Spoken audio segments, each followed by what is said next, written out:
Welcome to Ecomm Cowboy. This is D2C's daily show where we believe ads are not bad. Ignorance is expensive and the American dream is alive and well on the internet today. It is Friday, May 22nd, 2026. In the year of our Lord, we're coming to you live and in living color from an undisclosed yet beautiful and now summer location hidden in the hills of Austin, Texas. We're brought to you by Northbeam, Incense, Seguno, Postscript, Rocked, After Sale, Axon by AppLovin, Proxima AI, and Universal Ads. And we have got a jam-packed show for you today. David Protein has launched Cod 2. And basically, it is fish wife for men. They are making protein sexy again. And it's inside of a tin, and it's cool, and it's caught out in the wild. And I think everybody is going to eat it up. We're going to get into it. Northbeam has released their weekly media buyer index. AppLovin ROAS continues to rise. Why not more market share? It should have it. ClickUp announcing another round of layoffs amidst record profits. This is going to be a trend that we continue to see who actually sticks around. Their CEO gave us some insight. We're going to have Aaron Rivadeneyra. I believe that's how you say it. Rivadeneyra. You'll have to correct me when you come, Aaron, head of e-commerce at Frost, but he's going to come to us and talk about their affiliate army that they are deploying and what it's like having basically every license, cool license that exists and being able to put that on top of your product. We're also going to be joined by Nate Cooper of Barrel Ventures, early investor in OLIPOP. They do seed rounds in food, and obviously they are big winners. We're also going to be joined by Chris, CEO of Spikeball. He is coming to us as well, and exciting aspect of the show today. We have a guest host. And he is here. He is here right now. It is the one and only, the people's champ, everyone's favorite SaaS CMO, who is now a builder himself. Robert Ray Hill, get in here. Get in here, Robert. Let's go. Oh my God, you are getting good at that. I'm fired up. I went to go get coffee. I don't know if I need any more coffee. I got heart palpitations after that intro. I'm ready. Man, we got it. The tunnel, the fireworks shooting from the stadium. Exactly. I'm ready, baby. I'm ready. Well, that's how we try to do it for you. Back from EuroQuest, the Vision Quest, you are back this side of the earth, which we are glad to have. And what a treasure to have you on the show, guest hosting as Colin gets married today. Colin Doherty is getting married today, by the way. Dude, congrats to Colin. And if I'm being honest, I'm surprised he didn't get his wedding sponsored. That is we love you, Colin. We love you, Colin. But no, all jokes aside, congrats, dude. That's beautiful. It's always awesome. I think the biggest decision and most important decision you make in your life is who you choose to partner with. And oh boy, Colin got a good one. Yeah, he did. He did get a good one. And Rabba, you may not know, but we start off every Friday with one of the favorite segments of the week. Oh, come on, and it is the one and only, Jack. I'm going to hit the sound effect. You give us the overlay. It is the one and only Hot Jobs, baby. Hottest jobs in D2C amidst all of the AI innovation. There are still D2C companies that are hiring humans, and we had to bring this one out for you. You're trolling me now. We had to bring this one out for you. First hot job of the week, senior manager e-commerce at Onnit. I think if you get this job, you work right alongside Joe Rogan. That's what I've heard.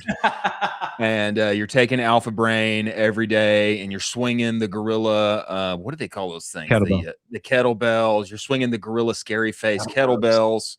Austin, Texas remote. I think this is, if I have this correct, I don't know if this is correct, right? If it's 120 to 140, I'm glad. I think this is correct. Not everybody likes to put the pay on the job posting, but they did here, Rabba. Not a strategy only seat, managing tech implementations, really like CRO heavy, it seems. And they want equal parts AI enthusiast and skeptic as they move forward here and drive conversions through the roof. Your thoughts on this one? Lord says you have some history with On It. Yeah, I used to back in the day. I was Aubrey Marcus's right hand. Very interesting times in my life. Brilliant guy, exquisite taste, incredible house. Really fun. It was a really fun era of my life. First shout out for actually a reasonable salary band.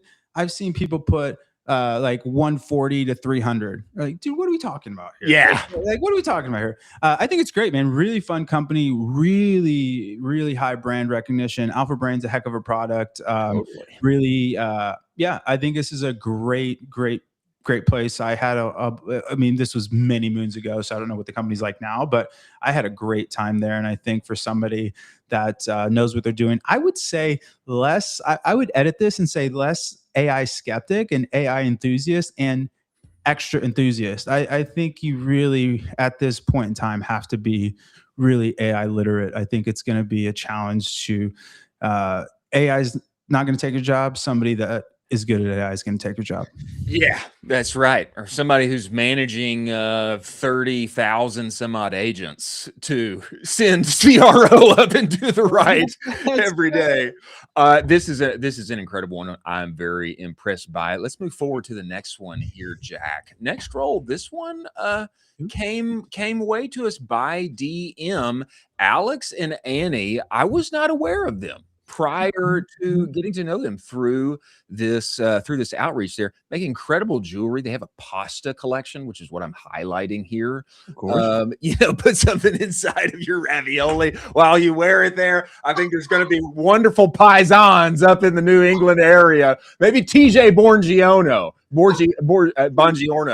needs to buy this one. He needs to buy this one. It's remote retention focused. I want to call this out here. Yep.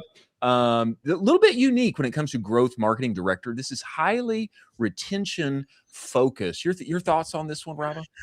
Yeah, if I'm honest, I don't know the brand very well, but it looks really awesome. I'm just kind of split screening it here. It looks beautiful. Google reviews are high. Looks like it's a East Coast brand, probably why I don't know it too much. It looks great, man. I'll tell you what, jewelry and supplements, those are two of the best retention places. So you're going to go in somewhere that you're going to have a chance to succeed. I love it. I think it's great. I think remote is great if that's your thing. And then in terms of, it looks like you want to have a little bit of math chops. You want to know the math. You need some math chops, which is important to call out here. Yeah. It is important to call out. You need some math chops. Yeah. So I think that would be the one thing if I was shooting around this job is like, hey, do I feel comfortable? And like, honestly, dude, shoot your shot. Like figure it out.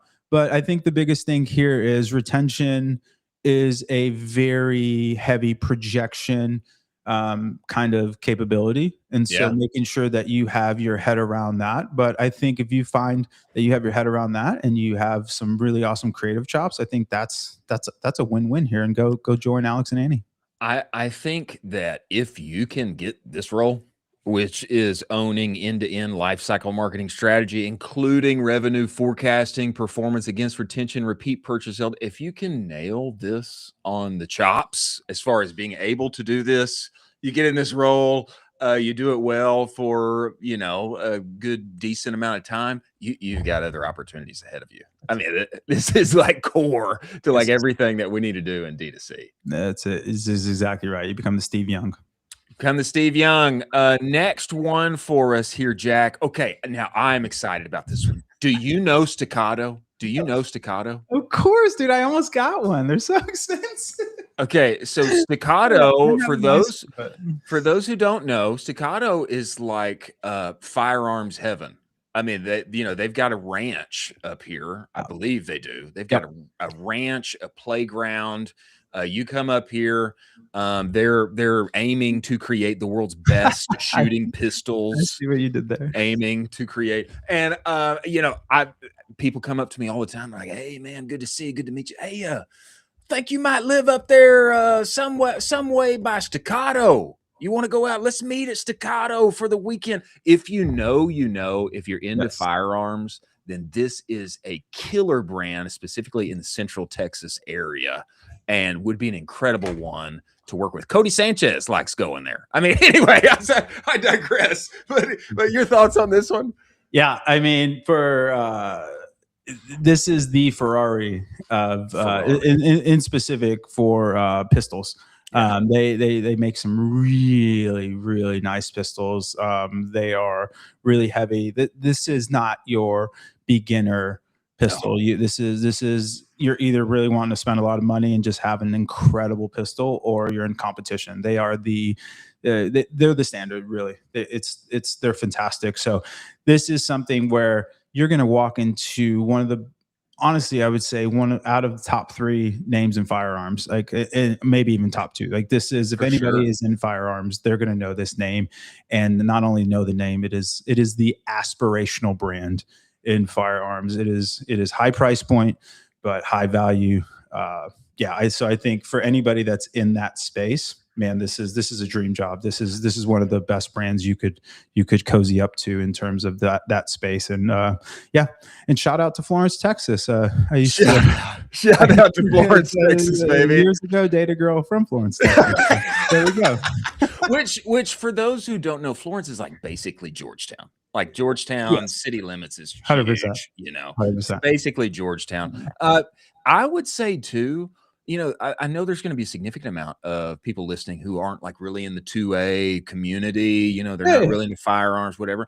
There is like dramatically successful e-commerce businesses inside of this sector, which is now Shopify friendly. Shopify wants them.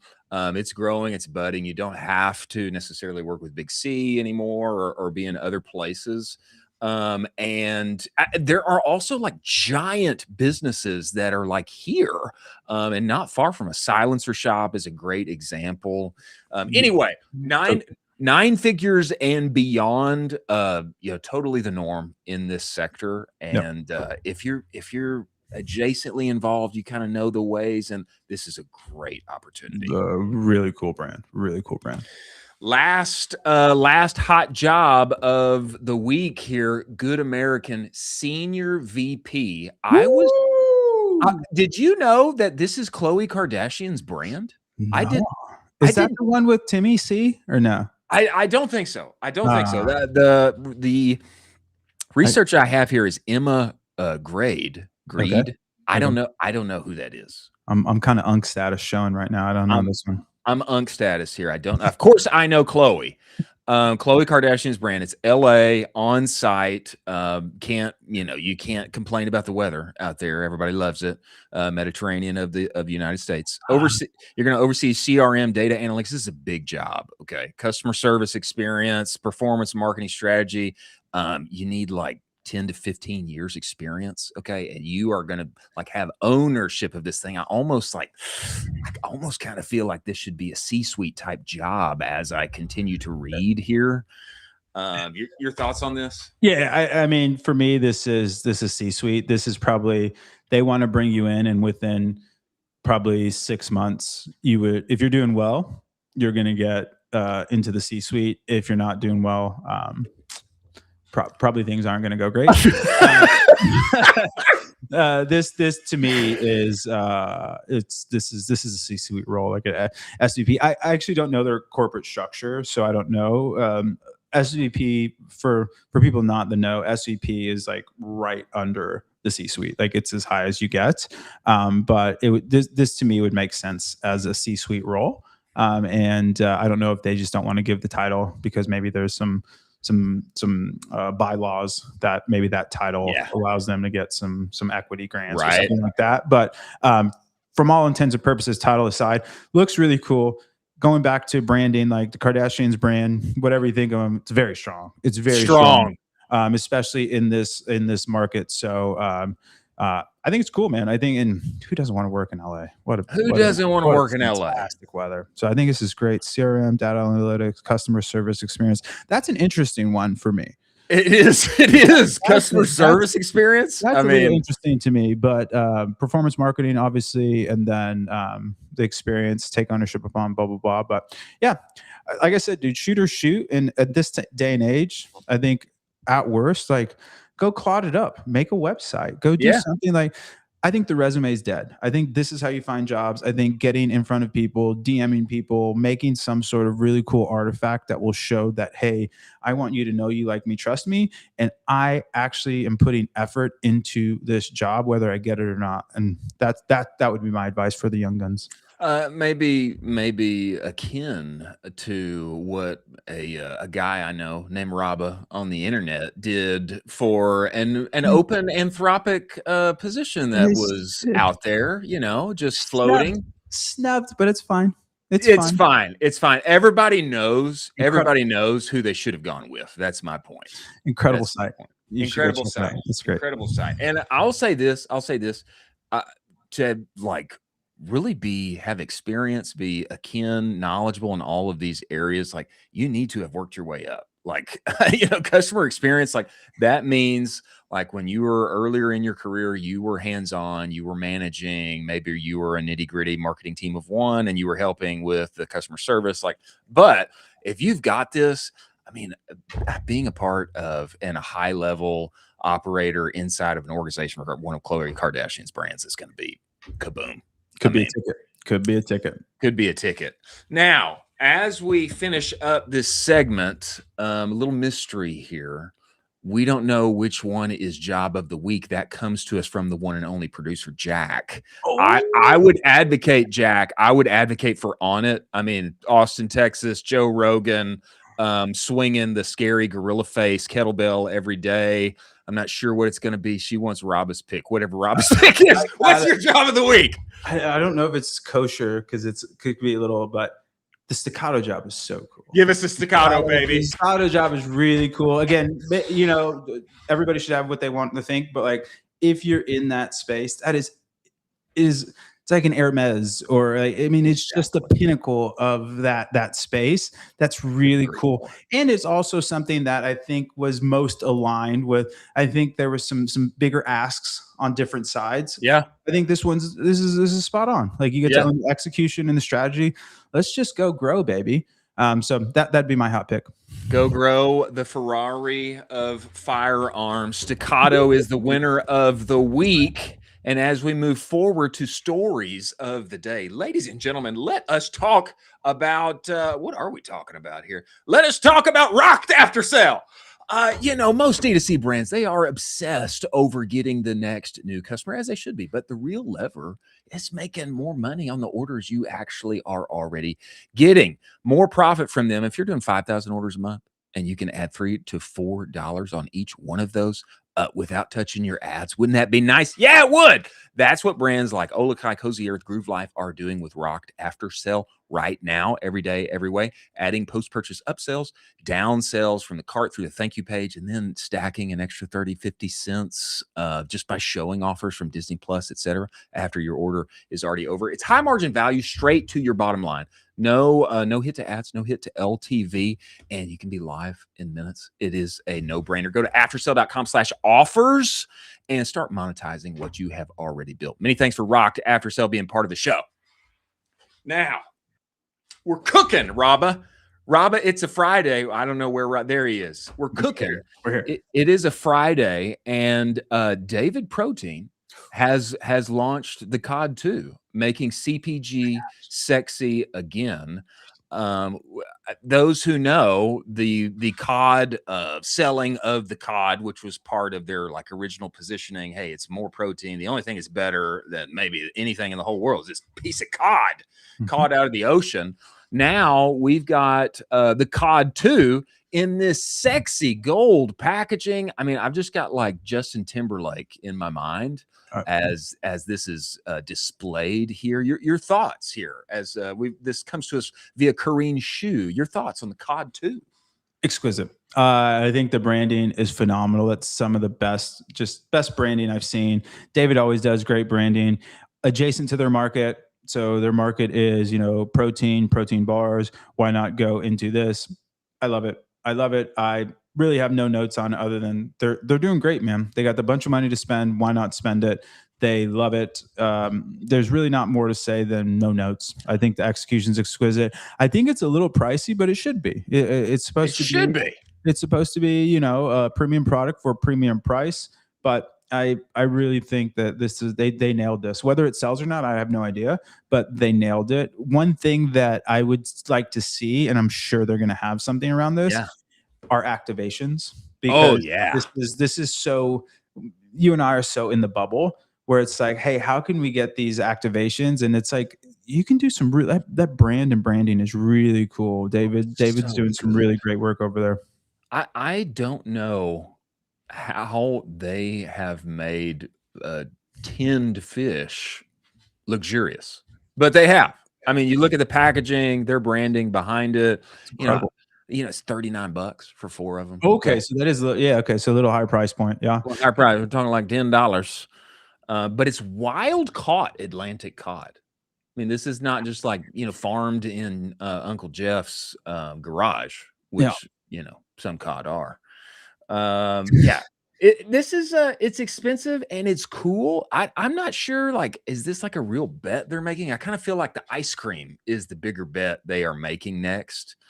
This feels to me like a really cool marketing play. Have you heard about the ice cream? No, I haven't, because that's really interesting. I kind of like that triad, and I think what's interesting is they're starting, if you think of the value chain of food, they're starting to move into different areas where snacks is great. Snacks is awesome.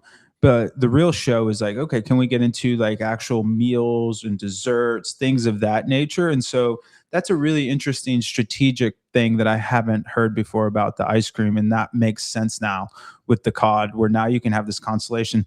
The other thing is, real businesses are run off of LTV, not CAC. And so now I don't even need to just buy a protein bar. Now I can buy my protein bars, I can buy my cod, and I can buy my ice cream. And now I have 3 products instead of 1, and especially 1 in the space. The other thing is, if you're a family or you have a partner, things like that, she or he might like the protein bars, you might on the cod, and you both like the ice cream. And so now you're starting to chew up even more and more budget around that. So I think strategically it's brilliant.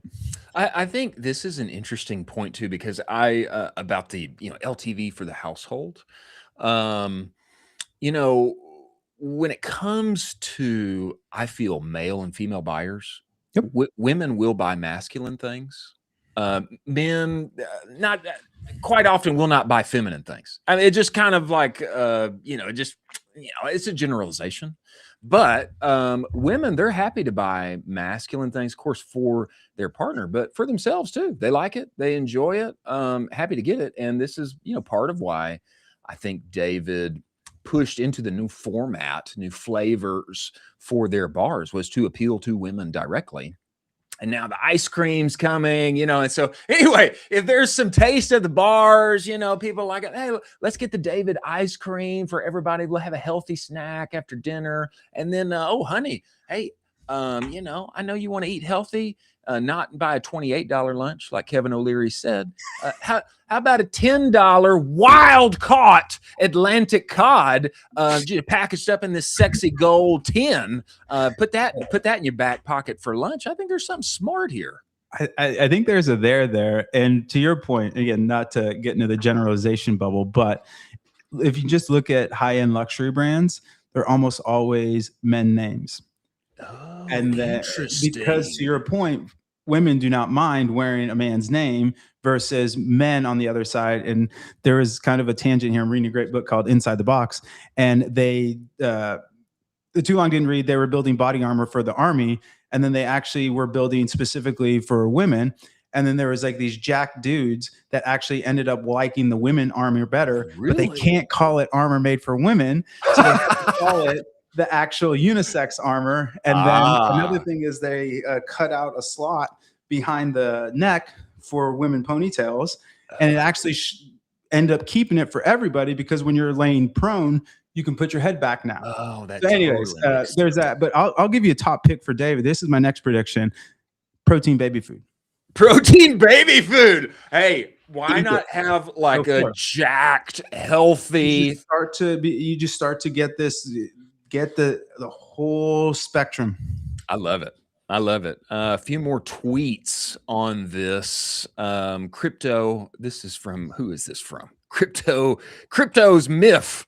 Cryptos Myth says, David does it again. This is a joke. and releases the most abundant protein source on Earth in a can, bugs. This is great. The bugs too. 22 grams of protein, 110 calories, 0 sugar. I don't think that's the direction they are going to go. Next tweet from It's Andrea of the Snack Shot. She's my favorite.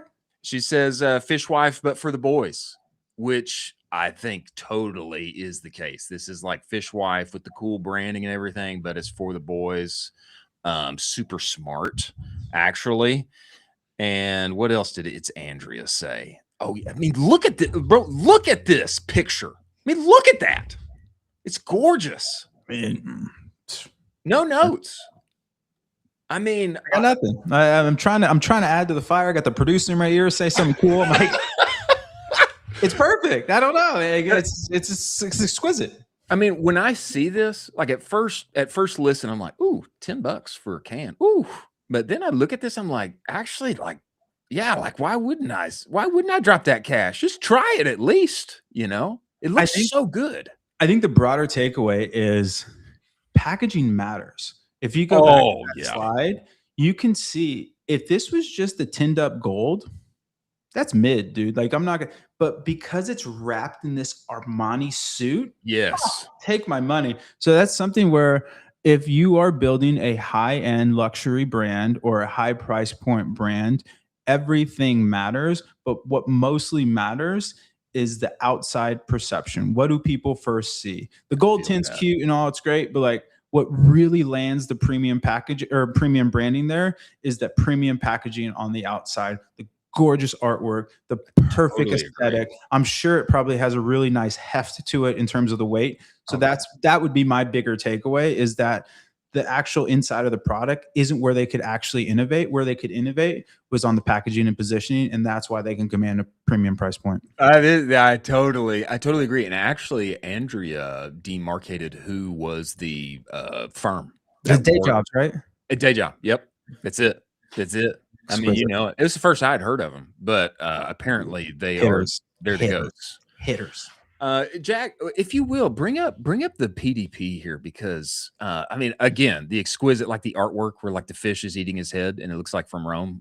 Great. I'm buying an art piece. I'm not buying exactly. And like, look at how this is staged. You know, it looks like Leonardo da Vinci like had this like painted. You know, this is a filtering function, man. You're going to tell me somebody that has that in their house cares about a $10 price point? Get out of here. Exactly. It's like an instant buy. And the you know, the macros here, 18 grams of protein, 70 calories. That is crazy. That's strong. I mean, wild caught, 0 sugar. And again, I don't know. Give us the hand. Show us the hand here, Jack. You know what I would look at this. I mean, that's stunning. You know what I would launch? I love things like this. I would launch like some super bougie like fork or something so you can eat it out. And so you can like even signal even more. Yes, I'm buying a bazillion-dollar cod and I have an ivory fork or something like that that's David made. And I would do that. So going back to your activations, I would do some sort of activation around that, because this is beautiful. Can you get one of 100? Did you get the fork? I would think that they're on Shopify. I think we need to have a Shopify New York pop-up with David, and they need to have the bougie forks. Oh and my gosh. You had to be there. You could do a fake Michelin star restaurant with it. That'd be cool. Like a Michelin star pop-up, David's. And then everybody's eating the what are they eating? They're like so fancily presented. Yes. Wouldn't that be incredible? Like, that's what it gives. It gives Michelin vibes. It's so anyways, it's totally gives Michelin vibes. Last comment here from Alexa Kilroy, friend of the show, Alexa Kilroy. The rise of sexy tinned fish continues to be one of my favorite CPG trends. They are definitely bringing sexy back to CPG. I love it. And kudos to David Protein. Now, Northbeam weekly weather report. Media buyer index. This comes to us by way of Jason Smith's at Jason Smith's weekly Northbeam media buyer index. Credit to Brian Baumgartner. Everything is a lot of red here, but particularly Axon is up, both conversion rate, both ROAS. His question here, App ROAS continues to steadily improve while share remains stagnant. Wonder if advertisers are hitting a scale ceiling. I don't think that's the case. My wonder is that I think people have just still been reluctant to take the app loving plunge is my basic thought. Just like people are still reluctant to take the TikTok shop plunge. You know, it's like two of the most exciting, expanding categories. And I think people are still hesitant for some reason. But you know, a few other things to call out here. Microsoft, Bing, hello. Nice to see you. You still exist. If you're selling to 60-year-olds, might be a great place to start. YouTube conversion rate up 6%. Wow. Week over week. Interesting to see. And Google, a little more share of wallet there. When you see this, any thoughts you have, Rob? Anything stand out to you? No, I mean, honestly, for me, I guess I don't know what the actual mix of the sample size is, but I think this from back of the napkin looks what if I was running your marketing, just this is where I would start. And then depending on the outliers, I think one of the things that is really important are twofold. One, you got to hit your fundamentals. Fundamentals being Meta, Google. And then two, then you find, hey, where do I have product channel fit? Like where do my customers live mostly? And then do I have a voice there that is authentic with the brand? That second part's really important. So like the B2B analog was at Triple L, I tried to go to LinkedIn and like we wanted to penetrate LinkedIn, but we were just the fun, cool kids. So the D2C analog is, do we have the ability? And if you don't, that's fine, but cultivate it. And so that's how I would try and unlock, kind of to your point, the TikToks and stuff. The app love and stuff is interesting to me in the sense that I think it's awesome, but I think that adding another channel, the complexity that comes with that, sometimes the juice ain't worth the squeeze. So I think it's less of a ceiling and more of a bandwidth constraint. And so this is something that I would push on the app loving of like, hey, how can you empower the media buyers and make it easier for them to launch ads and measure ads and things like that? Because from my perspective, dude, like most brands can probably get to 50 million on just Google and Meta. I don't know anymore. I mean, I hear you. I hear you. I hear you. This is I hear you. I hear you so much. But what I will say is like, man, Meta has changed, brother. It has changed. I mean, in the past 18 months. It has changed. And I will tell you, I will not mention the name right now, but there is a friend I had, absolutely crushing brand. Okay. New form factor for supplements. Okay. Yep. And man, they are up and to the right. And then overnight, their CPMs doubled on Meta. Totally. That's where all their spend was going. Yep. And then it was like a year of like, can we make this thing work? Really? This is like a high 7-figure brand. Okay. They're on the edge of 8 figures. And I got involved and hey man, let's look at this, brother. I tried for about 6 months, and we did have some winners. And we made some headway on Meta. But brother, the big unlock, honestly, was like where I finally said, "Hey man, I think we got to put some spend elsewhere." And bro, we got over on App 11, and Q4 turned right side up for us. And I will say, you know, as far as like particularly media buying, not necessarily my greatest strength. My greatest strength is with creative, particularly. I mean, even for me, it was pretty easy, simple. I mean, just get started. It's a much easier to handle than the Meta Ads Manager, etc. So then what do you think the thesis is then? Because I take your point, and so that invalidates my bandwidth thesis. And then so how did you convince him? Is it because when you have pain, it's way easier pain? Probably. I think the pain probably motivated, because this is like the hesitancy is like, it's like, oh gosh, I mean, I don't know, man. Is that going to be like worth diverting our time and attention? And it's totally valid. But with the pain that, you know, especially some categories, but I feel like everybody in general has increasingly felt on Meta, it's like, I just feel like for me, you know, versus the Bruce Bolt days 3 years ago, man, my mind has changed. I used to be all meta all the time. Okay. Yeah. And now I'm like, it's time to dabble, time to diversify, and let's see, let's test and see where we can get some profitable new customer buys. And it's been good for me. Interesting. So what's your advice to all the kiddos out there then? I think it's time to test. I think it's time to test. And test with app 11. Test with app 11.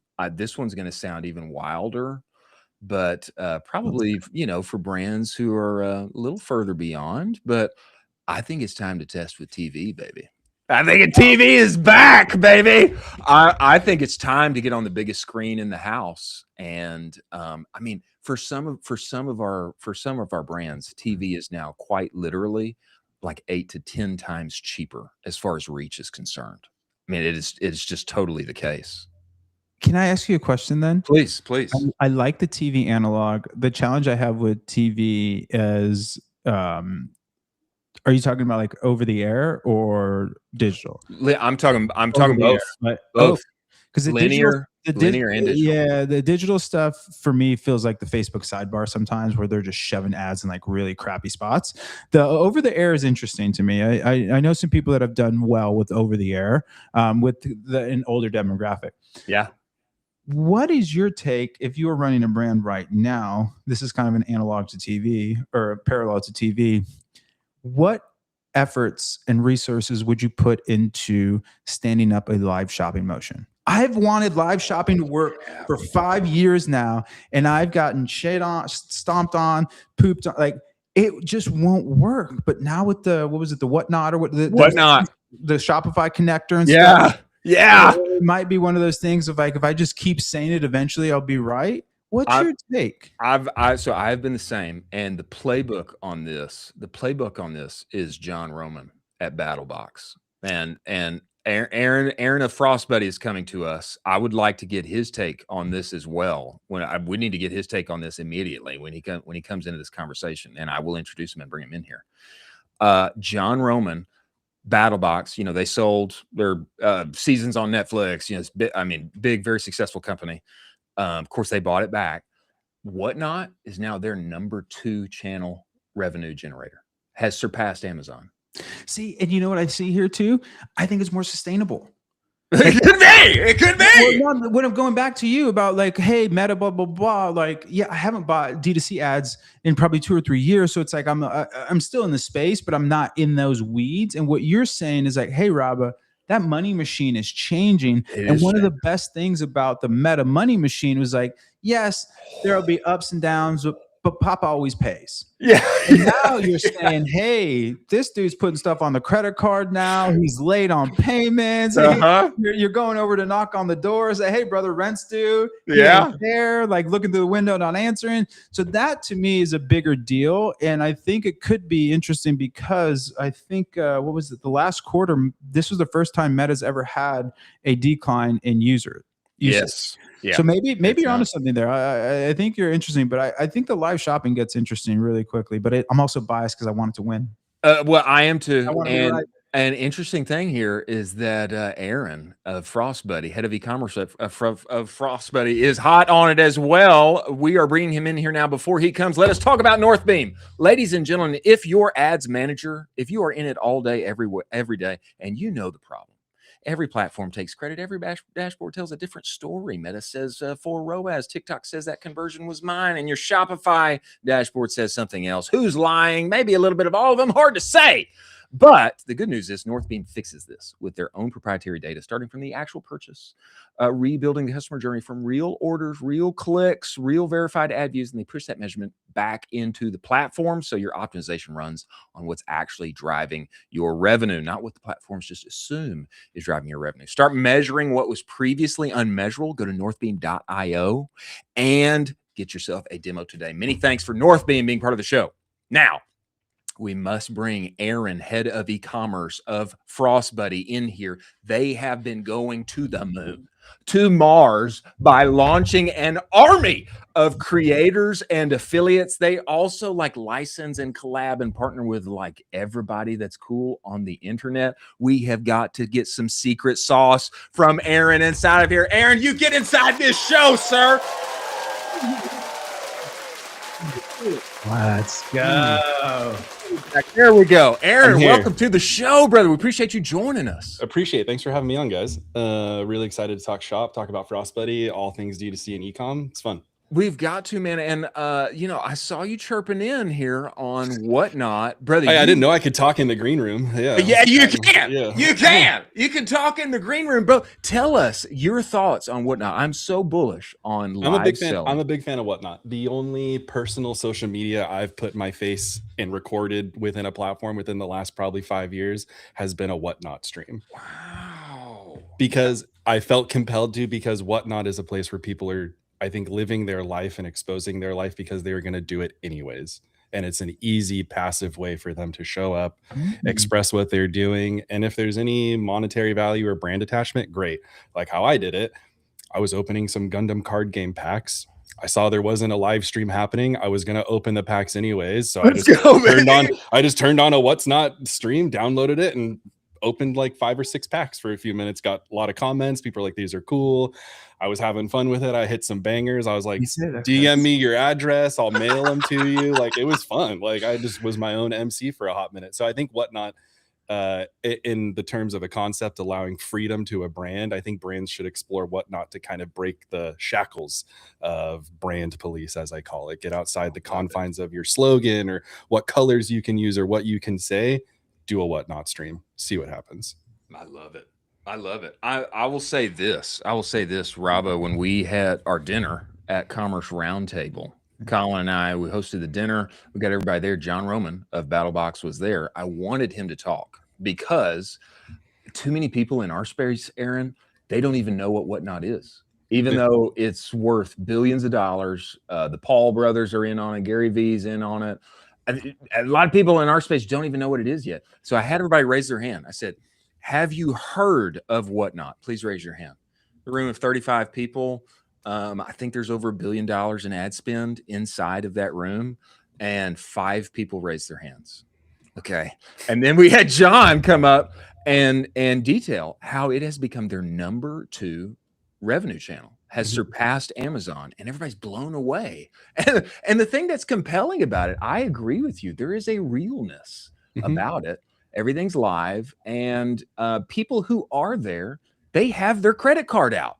I mean, it is like shopping, entertainment. It's like core to the American experience. I mean, it feels like the 90s has been reinvented in a 2026 iPhone native way. Yeah. I feel like there's a lot of ways that people can think about Whatnot in the non-traditional way. If you don't have to be an eBay live streaming sneakerhead to use Whatnot. Like, you can. I wished I would have used Whatnot when I opened my first Frost Buddy package when I started working here. I didn't know that every single Frost Buddy bottle buddy that we sell, thick buddy, to go buddy, comes in custom packaging. So I ordered the like Fun Pop red, white, and blue one. That's cool. My box had red, white, and blue on it. Looked like the popsicle that I got from the bottle. That's like, beautiful. I wish I would have known, hey, you know what? This is something it's not just going to be in a box within a box. It's going to speak to the product. It's going to make you feel something. I ordered that product because it gave me the nostalgic feeling of the ice cream truck coming down the block. And then I kind of got that feeling again. Like, oh, the box is here. Great. Emotion is something that brands can convey to people through usage of Whatnot. That isn't direct selling of the Whatnot platform. I love it. I love it. Aaron, tell us this. I mean, you're steeped. You're a D2C OG. I think before you were here at Frostbite, you were at Kiva, and brother, you've been doing this a long time. I don't know of many brands that have like the creator affiliate army that Frostbuddy has right now. And I would love, for those who don't know, man, could you just like detail what you guys are doing? I heard a little bit at Commerce Roundtable from Brock, but I would love to get your perspective on this. I feel like it's so now in the moment. It's insane. They have taken that playbook and ramped it up to a 12 and added new things to it. I think last week we launched over 1,300 videos as I think they were all individual new videos that we received from our network of creators. We're launching sometimes 2 to 3 collections a week that are anywhere from 1 to 7 SKUs within a collection. We're hitting up the army of creators for each one of those drops and getting them to create videos. Yeah, it's insane. So the ability for us to kind of spread ourselves awareness wise cheaply and effectively by getting upcoming launches into people's hands, getting them to record a video, getting them to send us back is a really efficient system that like Brock has built basically in-house. People always ask, what affiliate program are you using? Brock's brain. Like, wow. So it's been insane. It's great. And so it's been fun for me to come in and be like, hey, this is how you guys have been using it. Now here's some ways we can use it better. Keep pumping out videos. Let's optimize our landing pages. Let's really understand why this video got somebody to click in, all the right things to do. And we haven't even started scratching the surface of like adding diversity to that army of creators. Let's tell people to go do street style interviews. Let's tell people to go do X, Y, and Z, and let's see who our best creators in a certain format are. We haven't even started training and sifting through who some of our people could be that are long-term creators outside of just their revenue performance from the creative that they make for us. Wild. So I think that's another thing too. I think there's going to be some brands that will become production houses in and of themselves. I think that's another trend that you see it in other platforms and out bop houses with OF and like those kinds of things. Like they are a production company. Not saying that's what Frostbuddy is, but I think the power of having access to creators that can follow direction and output a format that is going to be useful for business purposes is, I think, the same way that production houses look at actors in films and movies and things like that. Does this stand out to you, Rava? I mean, it's significant. You see the same thing happening in my side of the woods. OpenAI bought TBPN, A16Z bought a content arm. Like the reach, and that reach is actually more valuable. The thing I'm interested in, Aaron, is one, that system sounds incredible. I mean that's a scale that is really something to smile at. But I've been so red pilled, like.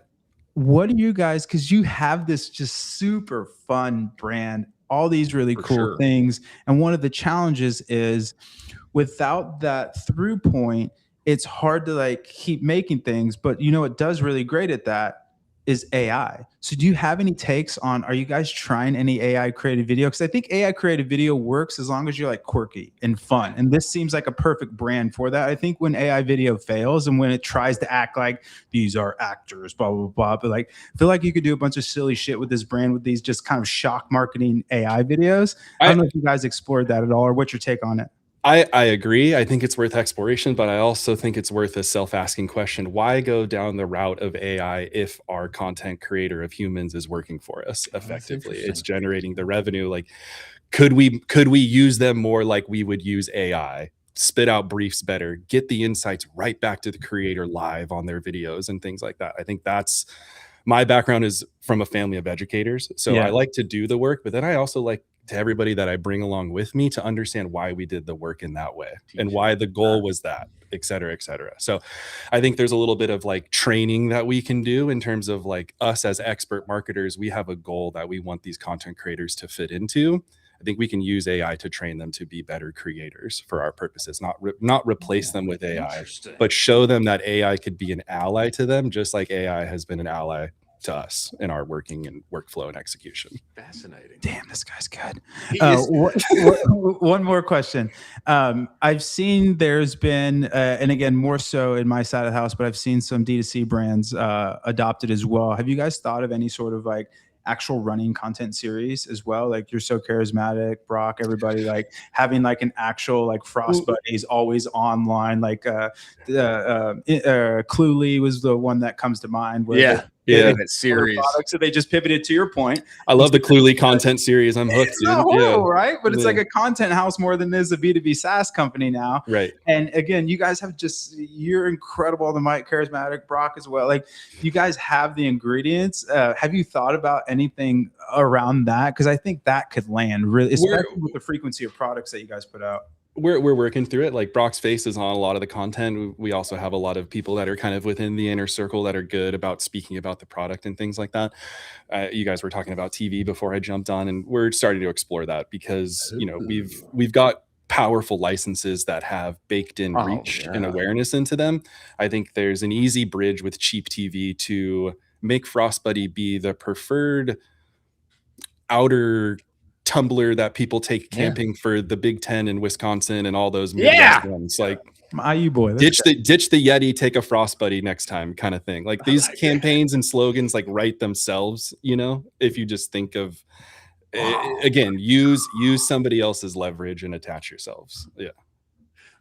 You know, I think this is a great point that you make here, Aaron, about the, you know, the licensing and the you know, I feel like you guys do so many interesting things, like in collabing and kind of putting yourselves next to things that people already love and associate with. And I think this is so smart, and I do think it would be a very compelling, you know, play on TV, especially. I mean, do you see this as like core to you guys' strategy, like to continue to partner with, you know, insert school? I think what's core to Frostbuddy right now is improving our media mix as we scale exponentially. Like, we can't continue to trust that Meta is going to hold its ROAS, and that what we're spending right now on Google is going to continue to perform, or that our competitors aren't going to get bigger, so that we don't need to increase competitor budgets, et cetera, et cetera. So, like, I think that's the bigger meta game that I'm playing right now within the growth of Frostbuddy, is like, what's next after what's working now, and trying to look ahead, and also trying to like better understand our customers and like treat them like humans. Like, I think there's like 3 things that I think of every morning, more so because I have 3 kids and I talk to my wife. It's environment, enjoyment, and eating. What's the weather today? What are we doing? And what's for dinner?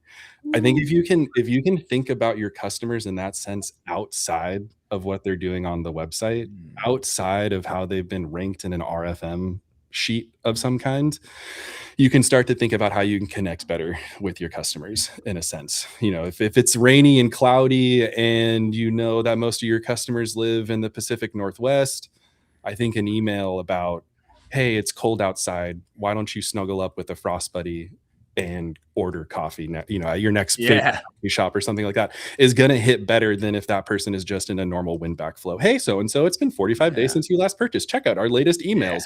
Like, cool. AI is like democratized and flattened access to strategy and playbooks, and like taken away, I think, the enjoyment of judgment for marketers. And I think we need to introduce that back to people, and like think about your customers more holistically outside of just the numbers on a sheet that they represent. I think that's powerful, especially in the context of, you know, when I've never worked in a drinkware company, but, you know, when I think about drinkware, I mostly think like, yeah, maybe I'll get one, you know, I'll grab one for whatever reason, you know, Father's Day, they bought me a cup. All right, great, you know.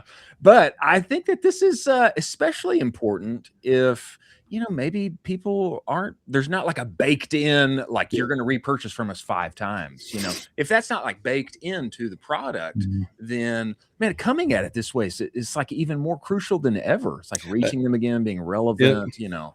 I think there's a lot of roadblocks. At least I experience a lot of roadblocks. I'm a creative person. I'm always trying to think of new ways I can reach back to customers or make somebody who hasn't purchased finally go over and make that first purchase. And I think you need to not just think about, let me do a different product wall, let me A/B test a different template on the landing page, let me do this, let me do that. It's, what are they doing when they're not on my website? And what signals contextually can I receive into my marketing engine to make them feel like my communication is more personal with them?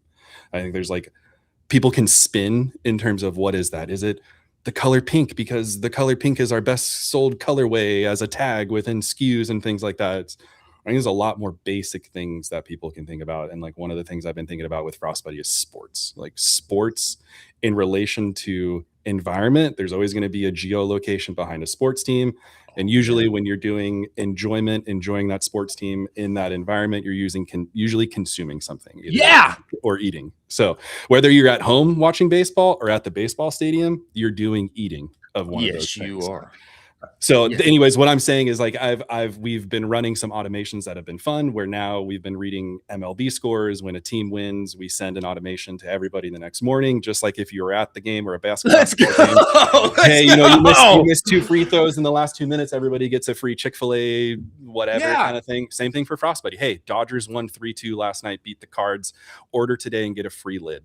Kind of thing. We're not heavily discounting. We're trying to do upsells. We're trying to get people to do accessories, but it felt and feels personal. And these emails are getting like 6 or 7% click-through rate. Like when emails are like 1, revenue per email is like 5x of a normal email. And they're small segments, but they're powerful segments for people. Goated. Robert, that's goated. Well, first off, Aaron dropping recency, frequency, monetary on us. Just let's go. Yeah, he did. Triple E framework. Let's go. I love this. I think you are absolutely right. This has been my thesis from the get-go of what's going to define the next era of great marketing. And a lot of times in the world, pendulum swings happen. And the Facebook newsfeed was the best thing that's ever happened to advertising in terms of performance ever. You just put $1 in, it would spit $6 out. But now what's happening is now you're getting back to, instead of actual like proper attribution, what I call, what you're talking about, emotional attribution. What is actually mattering to that person? It's not really where I came from. It's like, okay, that's what the attribution software, shout out Northbeam, whatever, says. But if I talk to you, it's like, how did you hear about Frostbuddy? Oh, I was actually at a Dodgers game with my buddy and he had this fucking dope Dodger. That's where I want to spend marketing dollars. Not to say that attribution is important, but emotional attribution. Where do you remember? That's the show. And so for you, I think you're thinking of it exactly right. The only thing I would say is, I think you could be more villainous. Like the Dodgers win. Why don't you send your Padres friend a Dodgers cup? Yeah. Or like go after Yeti. Like, hey, do you carry a Yeti? Like an anti-Yeti campaign. Like I love Yeti. I even like that. Hey, let's go look at what licenses our competers don't have. Clown on them and we drop a collab kind of thing. Like you'll never get this drop from Brewmate. I love that. I think that, but anyways, these are, you're already at a 12. This is to get like a 12.1 out of 10. Like I think the way you're thinking about it is exactly right. And I think to land this plane, you're going to see a swing back to more of that Mad Men marketing of actually what emotionally resonates with people. And I want to actually know more of this, like less of these spreadsheet warriors. And I think to your point, exactly right. AI has commoditized and gave everybody all those strategic weapons. So now it's the tastemakers that are actually going to win. It's that Mad Men style of like, go to a Dodgers game or go to a Bucks game or go to Big Ten tailgate. That's the evolution. Hey, let's see which of our teams respond the most. Okay, that's the environment we're going to focus and add multiple layered marketing to. Okay, go send all our creators that live there to go sit outside the stadium and wait for the game to get over. And this is even better because what you could do, I'd have a leaderboard of the top teams and be like, hey, you should buy 100 of these and gift them because you're the Padres and the Dodgers are beating you. Go do this.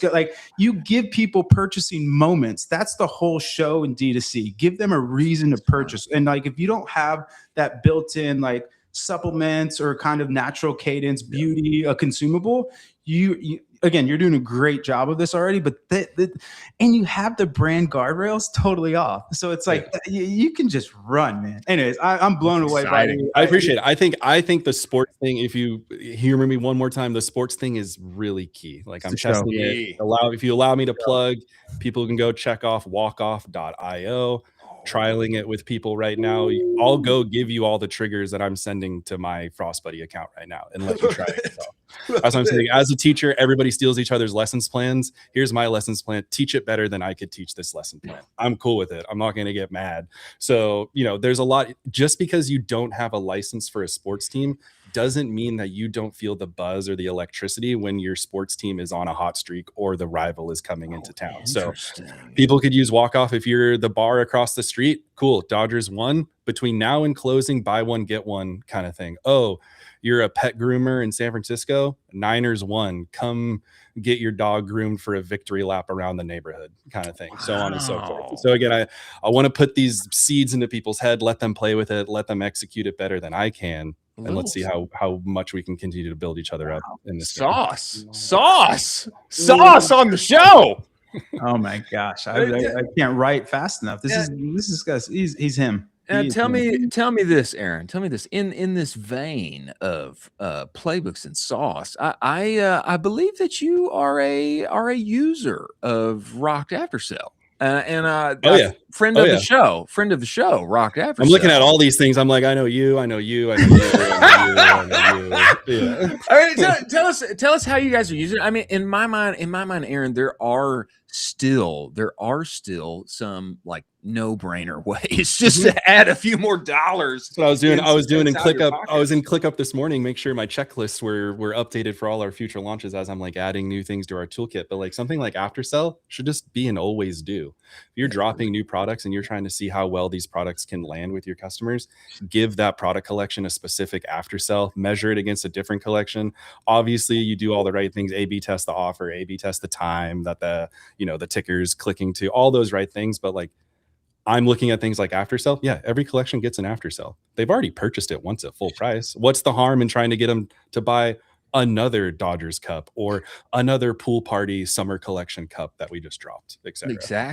Exactly. There are some things like no-brainers like this. And you have brought a lot to us, Aaron. I mean, I appreciate it. Welcome to come back anytime. This was fun. Looking forward to it. Like I said, I've been in the cannabis world way too long. Yeah. In cannabis, now you're here. Cannabis, not breeze, brez, all those kinds of things. Yeah. We don't get to do marketing. So anytime somebody came to my website, I had their email, I had their phone number, retention, trying to figure out the emotion behind their purchase and what's going to get them purchased next without having the ability to speak to them or target them in between was really a trenches kind of warfare. So I'm excited to be plugged back in with Frostbuddy and kind of upcycle that trench warfare to 21st century AI. Wow. Yeah, it's been fun. Aaron, head of e-commerce at Frostbite. Hey man, tell everybody if if they want to learn from you, talk to you, is there anywhere that we can find you on the interwebs? Hey, hit me up on walkoff.io. Walkoff.io. That's where in between Frostbuddy things, selling new cups, keeping people hydrated and hanging out with the kids. Me and my boy Claude Code and Cursor pumping. Okay. All right. Go hit up Aaron on walkoff.io. We appreciate you joining us, brother. We look forward to having you back. Catch you later. Thanks, guys. See you. Good. Man, you know what that felt like? It felt like when you invite like somebody to come do a verse on your rap track, like a Chris Brown to Busta Rhymes, and then they just destroy you, and you're like, this is now your song. It's on my record. That guy, wow. He's a hitter. Yeah, a one of one. I mean, that guy gets it. What a guest, man. This show is incredible. You guys are killing it. And anybody, I have found this consistently, Rava. I don't know if you feel this way. I have found this consistently. If people have had success in like restricted categories, you bring them over to just kind of like normal everyday D2C again, and man, they are crushers because now all the restrictions are gone, and I can do 12 some odd things that nobody else is thinking about. I find this pretty consistently. Aaron is obviously that. I'll tell you what happens is you have to, or you'll die. Yeah, that's right. And when you get tossed into like, what was that, Alex and Annie or Good American or something, it's like, dude, you're playing with a team with Michael Jordan on it. It's like, just do the fundamentals, you're gonna be fine. Yeah, this guy is playing, and to your point, it's like resistance bands. He's just training to get with resistance bands, and then nobody's holding him back anymore. This guy's sprinting faster than some of the. I mean, that guy was a one-of-one marketer. That was some of the most brilliant takes. And he's humble, a family man, has great taste in hats. Jesus, great taste in hats. You're killing me over here. You're killing me. You know, the marketing, the sports marketing, and taking advantage of those moments. And I mean, there's juice there. We're not only juice there, dude. You know what happens is, get your superstitious mug, get the mug that you were drinking, or the Frostbuddy that you were drinking during the championship, blah, blah, blah. And then now you get not only user ones, but you get a collectors. And the collectors become the show of like, yeah, dude, that's the one I was using when we won the World Series. This is the one that IU won the national title. Like, exactly. Don't touch it. Don't you? And you get like, get it signed by people, do these things. I think they have if they were raising money, I would give them money. That is a wicked. Brock's a killer, but that dude, Aaron, he was wow, top floor. Walkoff.io. I mean, we heard it from the man himself. Go check it out. Go talk to Aaron as he continues to scale Frost Buddy to the moon in new ways and in new places. Coming into the show right now, we have the one and only Nathan Cooper, founder and managing partner of Barrel Ventures. If you don't know, you should know. Early check into OLIPOP, and I think that's all anyone has to say. I think that's all anyone has to say. Before he comes in here, we want to get his thoughts on food and what is happening inside of our space, AI, CPG, all of the things. Before he comes, let us talk about incense, ladies and gentlemen. Don't we all want better ads? Yeah, we do. We do. And we'd love to have actual human creators involved who are good at what they do. But this process is so disjointed. It's a headache finding the right creators, manually negotiating usage rights, etc. This is why Incense exists. It is the all-in-one UGC and influencer marketing platform that actually makes creative scalable, vetted creator marketplace, automated influencer outreach, built-in campaign management, content delivered in as little as 14 days, all in one place. So much better than finding a rando TikTok and hoping it changes the trajectory of your business. They have just released the UGC Playbook 2.0. Go and get it at the URL scrolling across the screen. Newsflash, Andromeda is a good thing. You got to use it right. The path forward, modular UGC. Go to incense.pro, test drive the platform for free. Many thanks for Incense being part of the show. Now, we must bring Nate Cooper, knower of ball, investor and scaler, and quite astute inside of our space. If you follow him on Twitter, he has got many things to say, and I do. Chicago-based seed stage fund, food tech, consumer retail tech, D2C infrastructure, including Iris, including our boy including our boy over at Iris, Drew Fallon. We must bring Nate inside of the show. Everybody welcome Nathan Cooper of Barrel Ventures. Nate, get in here. Get inside this show. What's up, there guys? There he is. Scooter member. There he is. What's going on? Nate, how are you doing, brother? We appreciate you making the time to join us. I'm great. How are you guys? Man, we're even better now that you are here, man. It's good to put a IRL kind of across the internet face to your X profile. Nate, tell us. I've got to know because I have been monitoring. I think OLIPOP is outperforming Poppy and others as of late. Brother, when you saw OLIPOP, and I know you guys do much more, but I got to know, did you know this thing was going to be like a giant crusher from the beginning? I mean, did you know? I didn't have a fucking clue. I remember thinking if they get to 50 million, it'll be a home run. All right. And they have surpassed that, one would think. But no, they've just exceeded everyone's wildest expectations to the nth degree. It's been an unbelievable ride. Man, it's incredible. I don't think it's slowing down anytime soon. Yeah, I don't think so either. And this is, I guess it's been surprising to me to see. And I know beverage is hard, but and the rise just continue. I think I found maybe I was seeing Poppy, but I don't know. I see so many drinks now in Costco. You know, the cheapest you can get them is about $1 a pop, but this better for you soda treat in every way and in every category inside of CPG. It seems to be, if you can get the formula right, taste is good, and you got good branding around it, you've got a chance to really ride this zeitgeist and take off. Yeah, I think you're seeing that no matter the socioeconomic class of people, the last sort of thing that people are willing to spend money on, or that the last thing they will spend money on, even if the world ends, is like better for you. And in a world where AI is killing everything, like food ain't going anywhere. You still got true. It's true. Yeah, food's not going anywhere. I think I saw you say that on Twitter today, actually, or yesterday. Yeah, everybody's got to still eat food. Well, give me your thoughts, like as you see the space develop. I know you're always looking at this, Nate. I mean, is there something inside of our space, a particular food or inside of CPG that you think has real, even inside your portfolio, that you think has got a chance to moonshot in this category? We've got two companies right now, two newer investments that are both on a faster trajectory than OLIPOP, and both are sort of the second factor effects of like GLP-1s and wearables. One is the hemp THC beverage called Nowadays, which we've got something on our wall there. There it is. And the second is Ultra, which is the nicotine-free pouch company, which is the fastest growing company I've ever seen in my life. Is it really, man? Yeah. I mean, I don't know. I don't know about you, Rabba, but I do have to say I am a pouch enjoyer. Send me your address after this, and we'll send you. Okay, I will do that. I'll do that.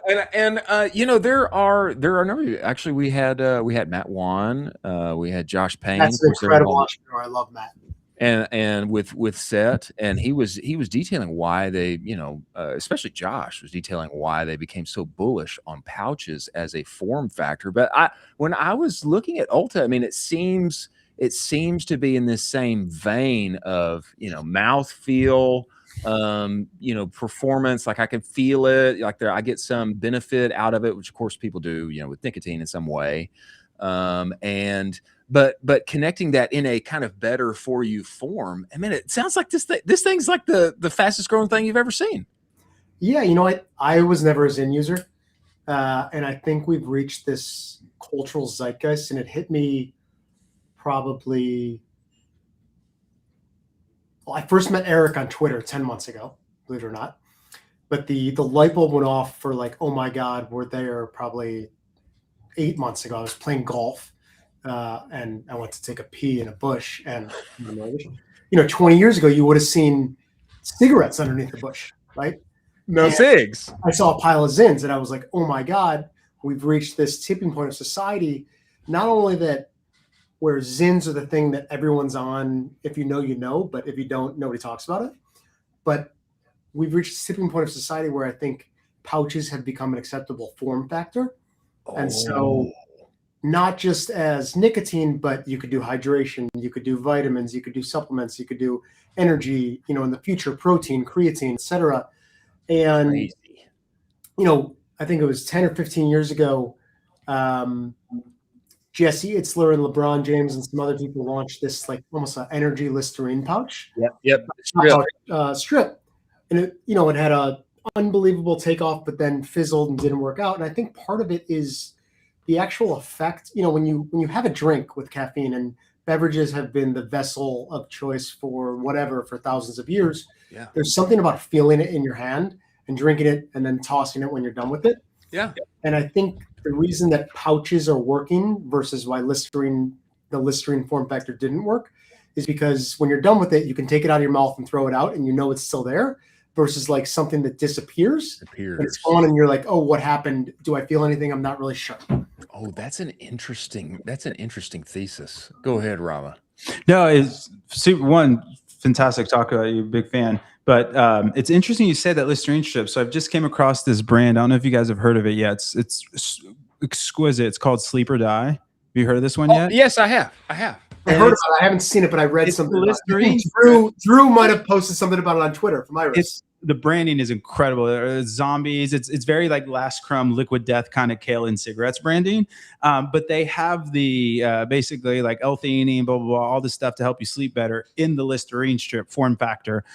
So it's interesting that you said that didn't work out. But I guess this is a little different because you go to sleep and you actually want it to dissolve because you're gonna go to sleep. But in terms of kind of just more questions for you, like, where are you seeing deal flow in terms of like, are you guys looking for differentiated form factors? Are you looking for different industries to penetrate? Like, what's your current thesis right now in terms of the market? Because it does feel like hydration, it's so crowded, but God, everything just keeps screaming. So it's like, I was so stupid. 2 years ago, Jordan over at Instant Hydration was like, dude, come, I'm going to build this monster. And I was like, dude, why are we there's Liquid IV. Like, I thought it was like a winner take all market, or even like, you know, it's like a 7 winner take all market. I mean, everybody I know is, they're just printing. Yeah. They're just printing. The way you guys feel about hydration is how I feel about bars.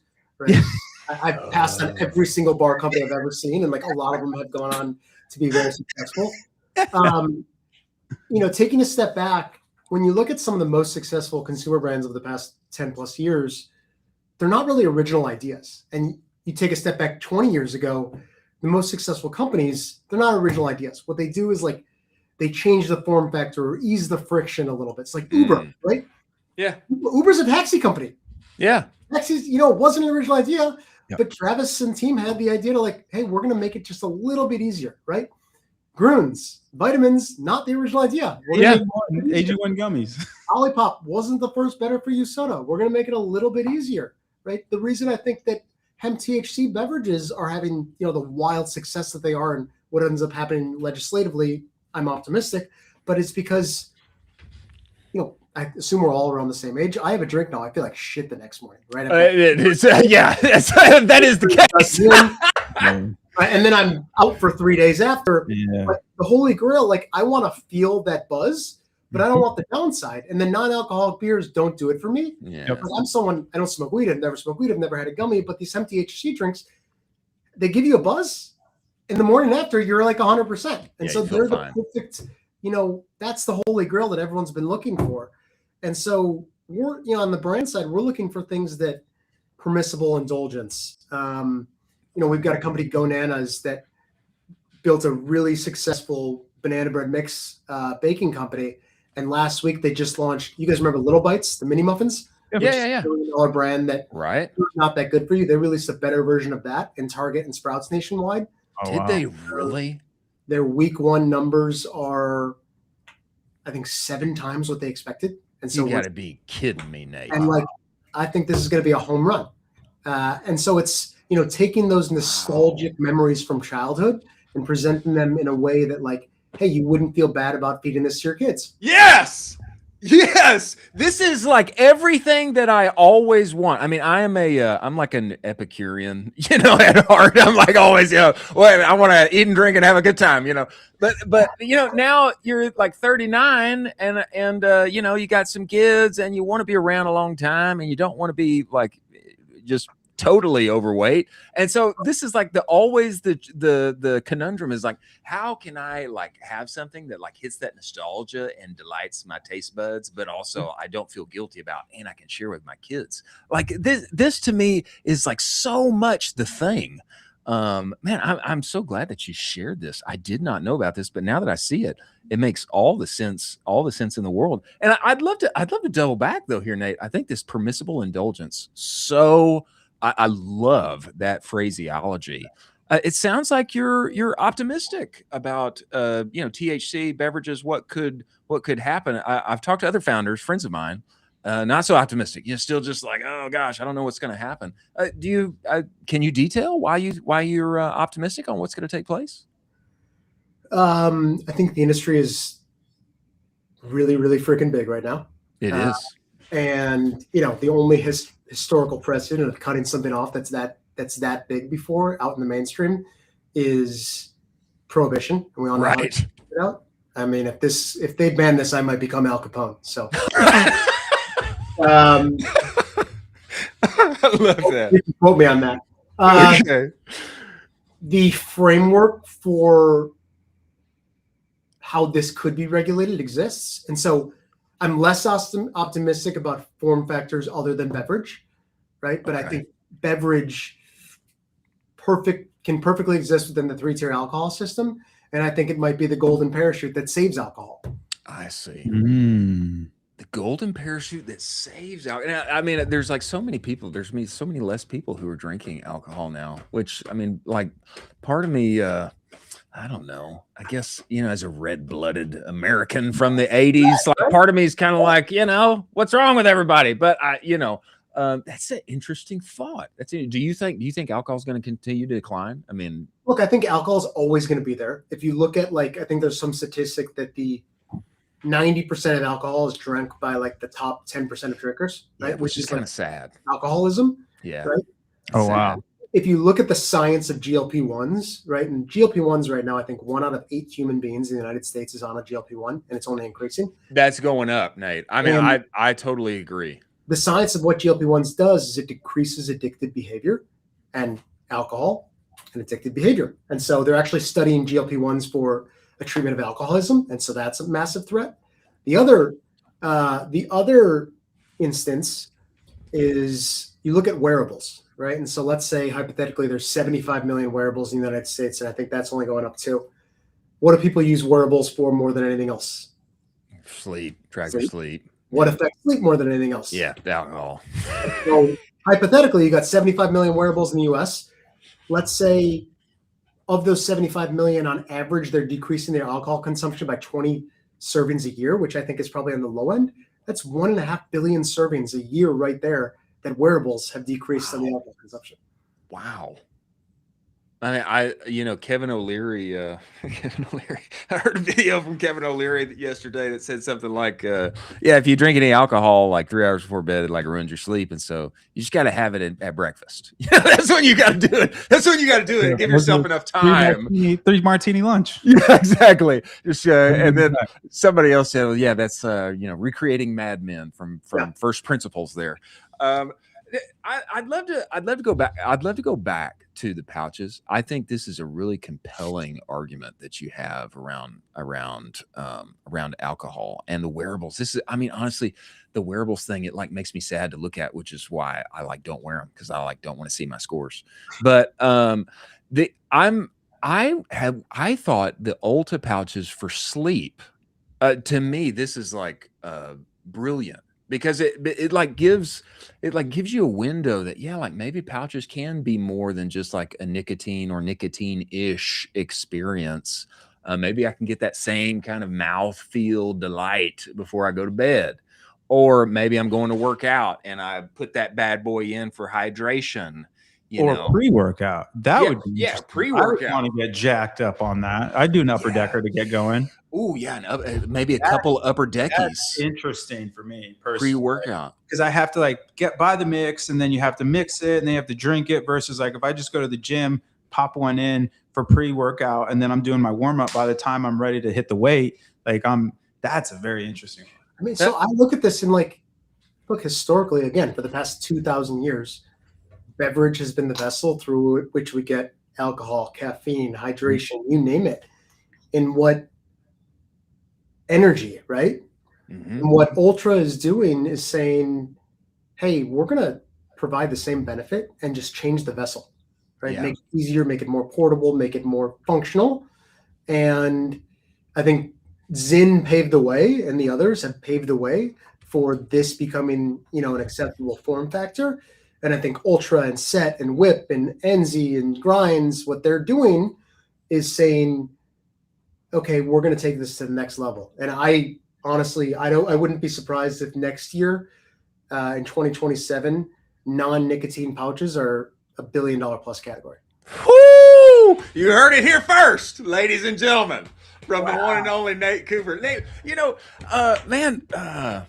brother, you got so many good takes. I feel like we need to have you back a little more often, Nate. Whenever. You guys tell me I'll be here. I feel that, man. We appreciate that. Hey, any more knowledge you need to drop on us before we get you out of here? Any more hot takes, any thoughts, any things that are coming forth here that you're excited about? I mean, the GoNanas was incredible. Anything else we need to be watching from you guys' portfolio? I think the infrastructure plays, like the Irises and the Confidos and the Hedels of the world. I think those are going to be very, very, very large companies. They're not as fun to talk about because they're not cool and people don't get them. But I think people are going to be surprised at how large those companies become. That's good, Drew. Very.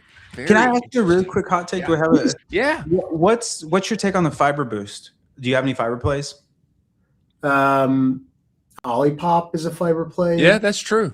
Oh, that is true. But I meant more like direct fiber play, because it seems like it's having this protein moment that, if that makes sense, like everybody seems to be talking about fiber. There's this big pendulum swing, and it seems like you have just such a 6D brain of, I have the thesis and the form factor, and like, where does that land? Because to your point, like when you make it similar but different, oh my God, you can get people to adopt a lot. I have a contrarian take on this. I don't like people Olipop. Like, I don't think people drink it because it's fiber and prebiotics or probiotics, right? Like, I agree. I think people drink it because it just happens to be a better for you soda, and the fiber, the function is just the oh, by the way. And so I think these the proteins, the fibers, I think the companies that lead with function inherently limit themselves to how big they can get, because if I'm a average Joe from Minnesota, Mississippi, Chicago, whatever, and I see fiber soda or XYZ or fiber bar, like my first thought is that must taste like shit. But if I see like XYZ bar and I look around and it has all these functions, I'm much more likely to buy it if they lead with taste than if they lead with function. You got to lead with That's a great take. Taste is the ultimate decider. It hardly matters how much benefit you have. If the thing tastes bad, it's like, man. Hot take here. I don't think any of these protein sodas will go on to be that successful. Oh, interesting. Coming from the king of pop himself, the king of better for you pop. Nate, we have got to have you back, my friend. We appreciate you coming. Where can people find you, follow you if they feel like they need to be the next check for Nate Cooper? Where do they go? Who do they talk to? How can they follow your big brain on the internet, my friend? MySpace. I get that reference. You guys, Twitter, LinkedIn, email, text, whatever. I'm available. I'm reachable. Awesome. We appreciate you coming, my friend. We look forward to having you back, brother. Good boys.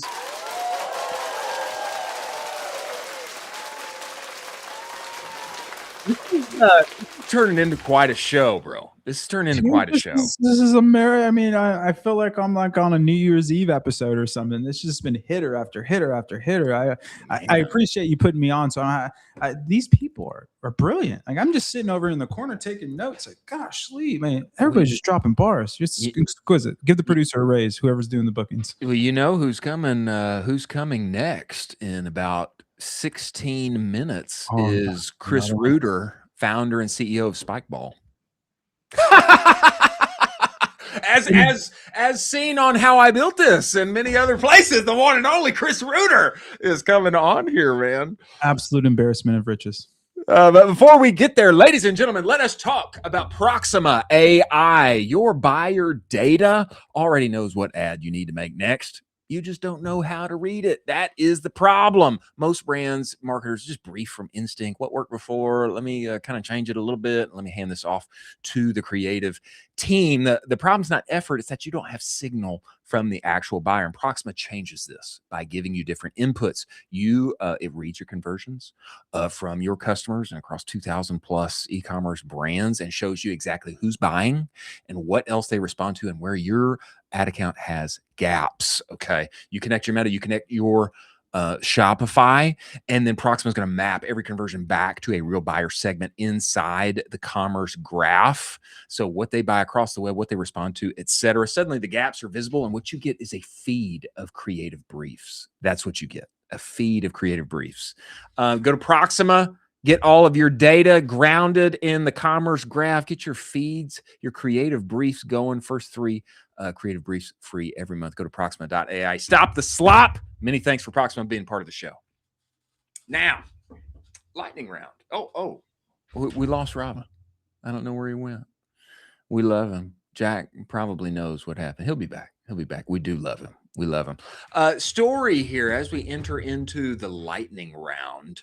A pasta maker is expanding. I did miss a story, didn't I? I missed one on ClickUp layoffs. Oh gosh, do we want to go back to that? It feels like such bad news. Let me give everybody the TLDR. ClickUp laid off 22% of their people while being wildly profitable. I think they're, plus 30% in their growth. And they still had a lot of layoffs. And the point is, it's like, we're only going to see more of this. And they are recreating themselves to be a 100x company in association with AI and using it in new ways, etc. I feel like it's kind of bad news for Friday. Why don't we just skip? Let's skip ClickUp. We gave everybody the TLDR. Does that work for you, Jack? I think it does. Let's move forward.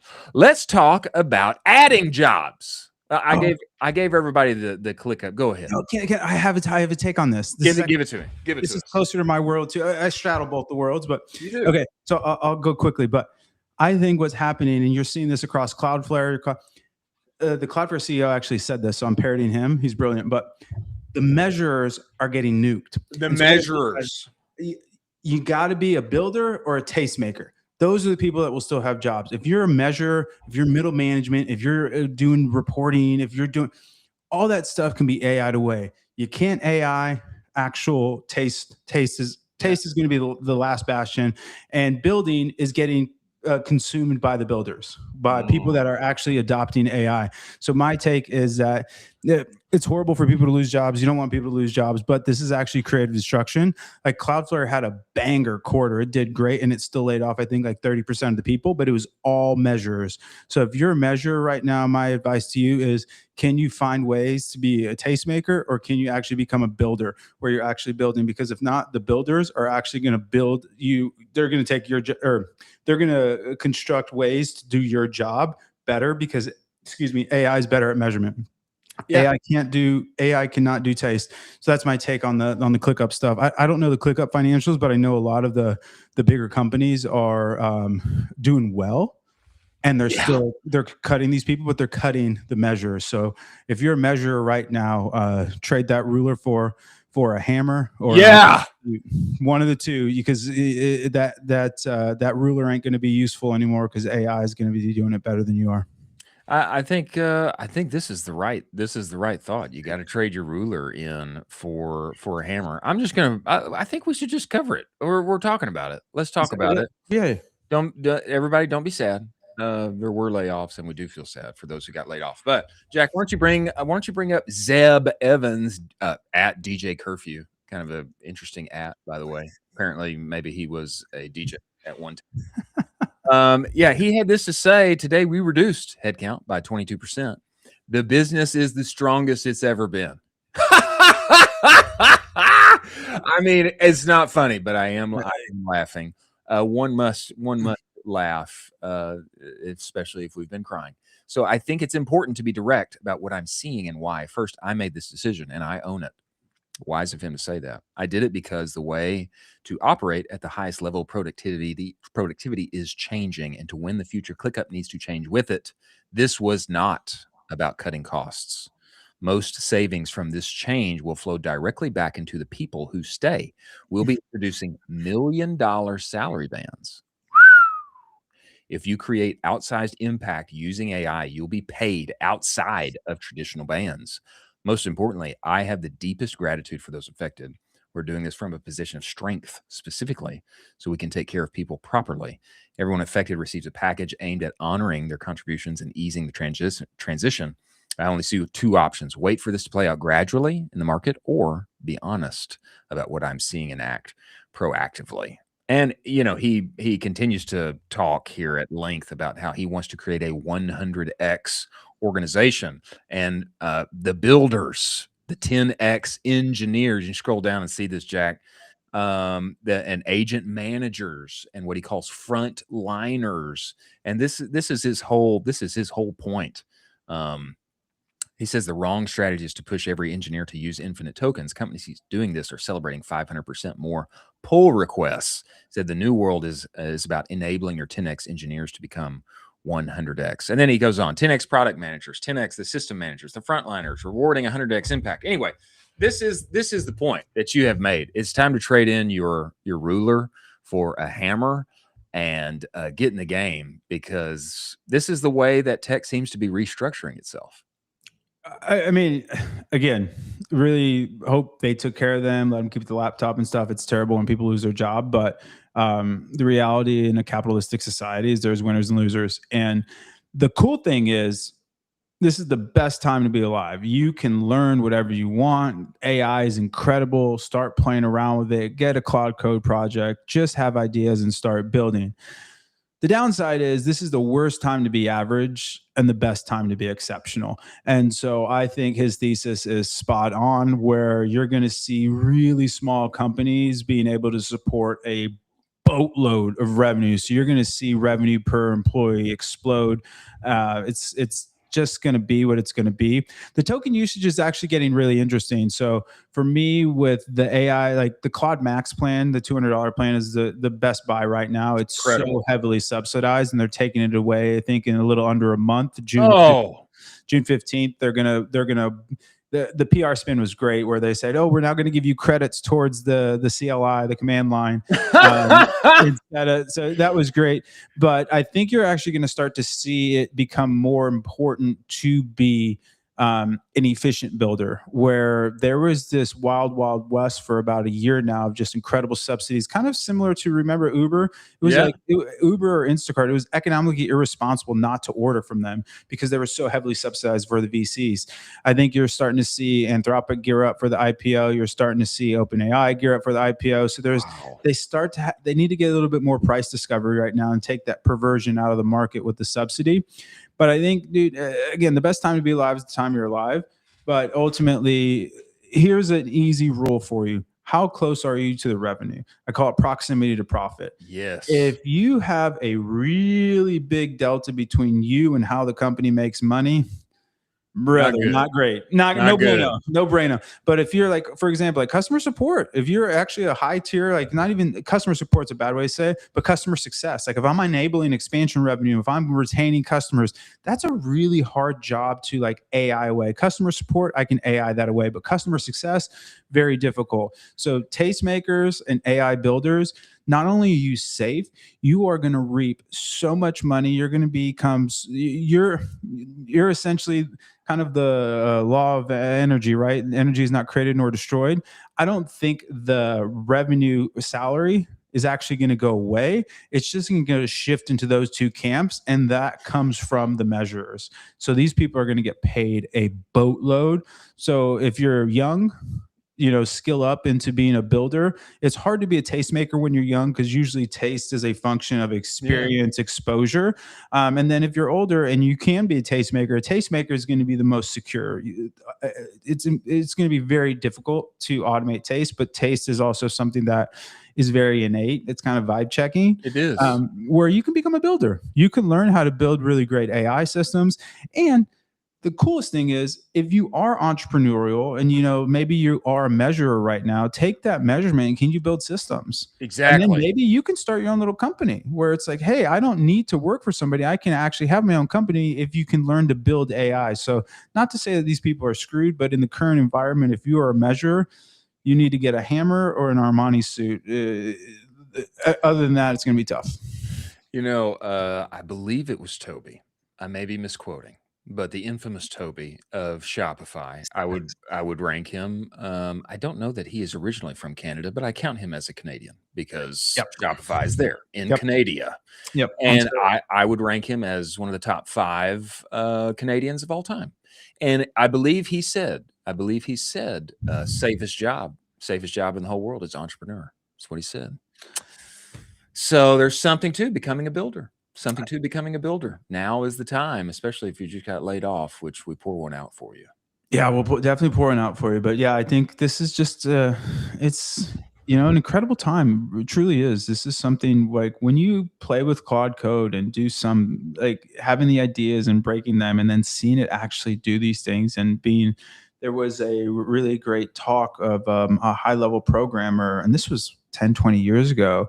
And she said that basically the next programming language that's going to take off isn't going to be an actual literal programming language. It's going to be English.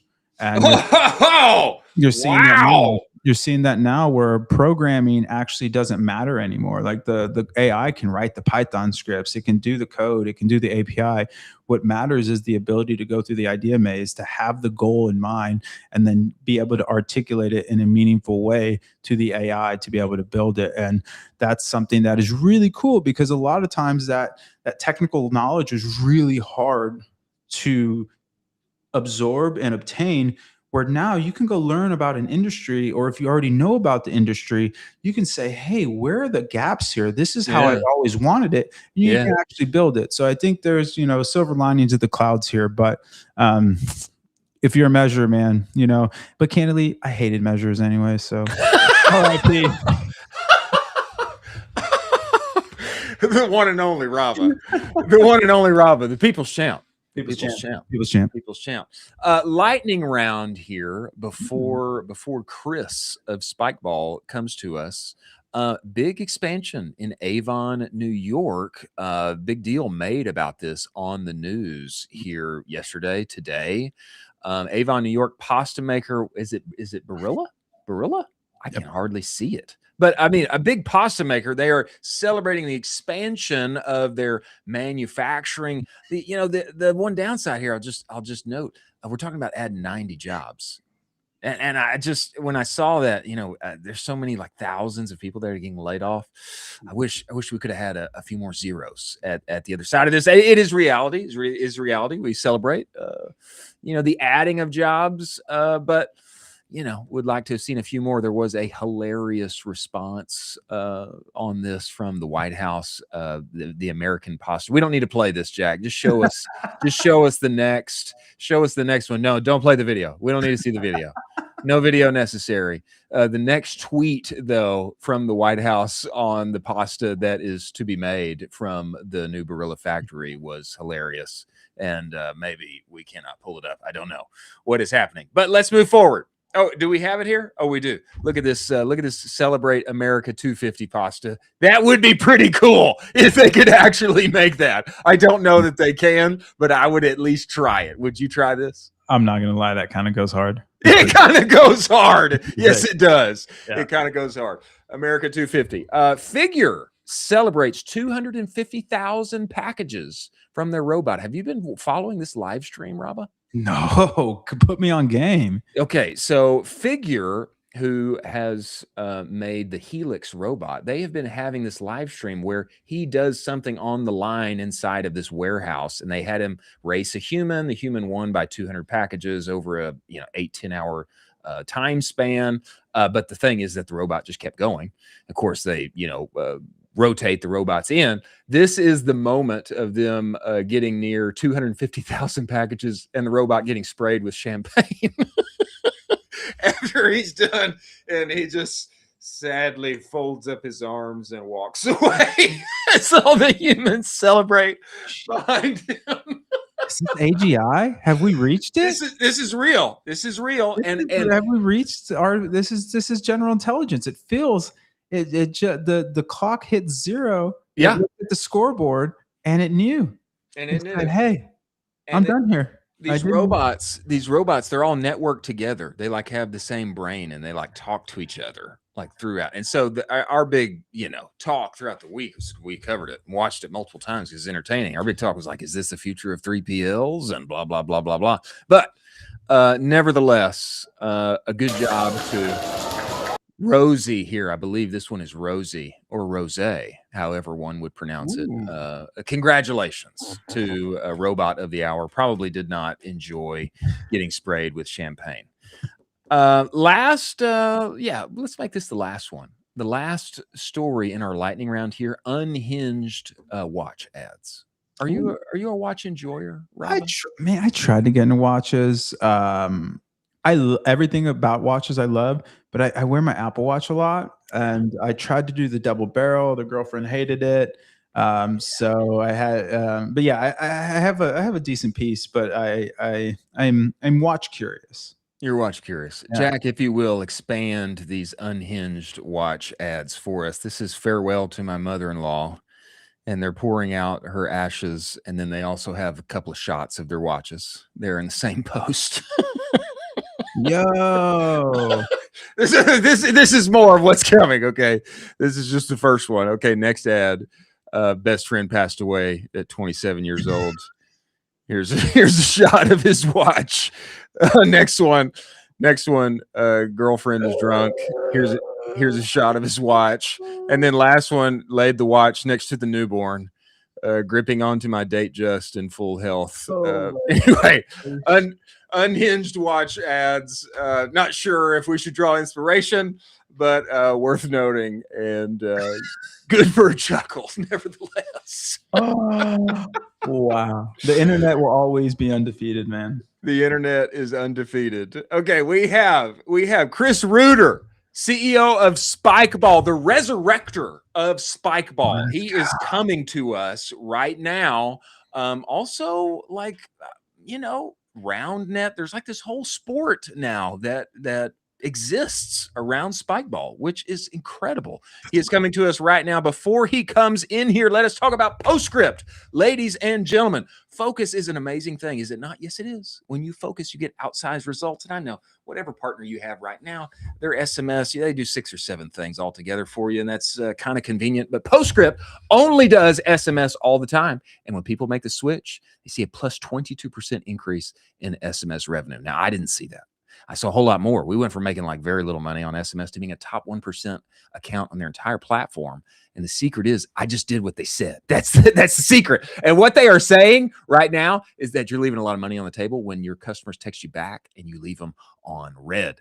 Go get the conversational report, direct-to-consumer.co/the conversational report. You're going to get all of the data. Postscript's AI shopper can now have one-to-one conversations with your customers at scale, brand voice, brand product knowledge, etc. We just had Nate Lagos on the show. He turned on AI Shopper, forgot it existed, made an extra $17,000 on day one.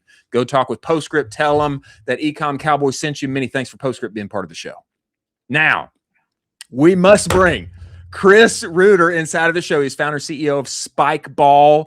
They have taken what was, when I first saw it, like a kind of a cool lawn game and taking it to the globe. It is now an official sport. There are professional round net players. We must bring him in here and get all of the details. Everybody, welcome to the show, Chris Reuter. There he is. Come over there, Jack. There he is. Chris, welcome to the show, man. We appreciate you making the time to join us. Oh, thanks for reaching out, man. I'm pumped. Absolutely, bro. Okay. To start this off, I got to give you just a little background on, the way that I discovered you. I was a campus minister many years ago, and one of my students brought this little game to one of our events. I was like, man, what is this thing? He's like, yeah, it's called Spikeball, and you throw it down. I was like, let me get in there. Let me try that thing. And start throwing it down. It was so much fun. Chris, you've got to give us a little backstory. Like, man, how did you discover this thing and then resurrect it to what it is now? Absolutely. I've never been called a resurrector before, but I love that. I might, update my there we go. And that's what I'm going with. There we go. That's amazing. Yeah, so I didn't invent it. I brought it back to life, and I grew up about an hour south of Chicago, and back in 1989, feels like 100 years ago, I was 14 years old at the time, and some friends down the street randomly bought a Spikeball set, I believe at a local toy store or something like that. And we started playing, and that's kind of how it came into my world. And then, we played for years, and as you may have experienced, like strangers start asking about the game and, hey, what's that game? How do you play? And we learned that the original company launched in 1989, and I think they killed it maybe in 91 or something like that. So it was maybe around for 2 years, 3 years max. Easy. Next 17 years, no Spikeball on planet Earth. It is one of the most, it's like the Black Plague, like the darkest chapter humanity's ever been through. And fast forward to 2008, and me and some of those childhood friends, my brother, my cousin, we're all now adults, and we were still kind of playing on and off, and we're like, hey man, let's see if we can bring this thing back. And that's what we did.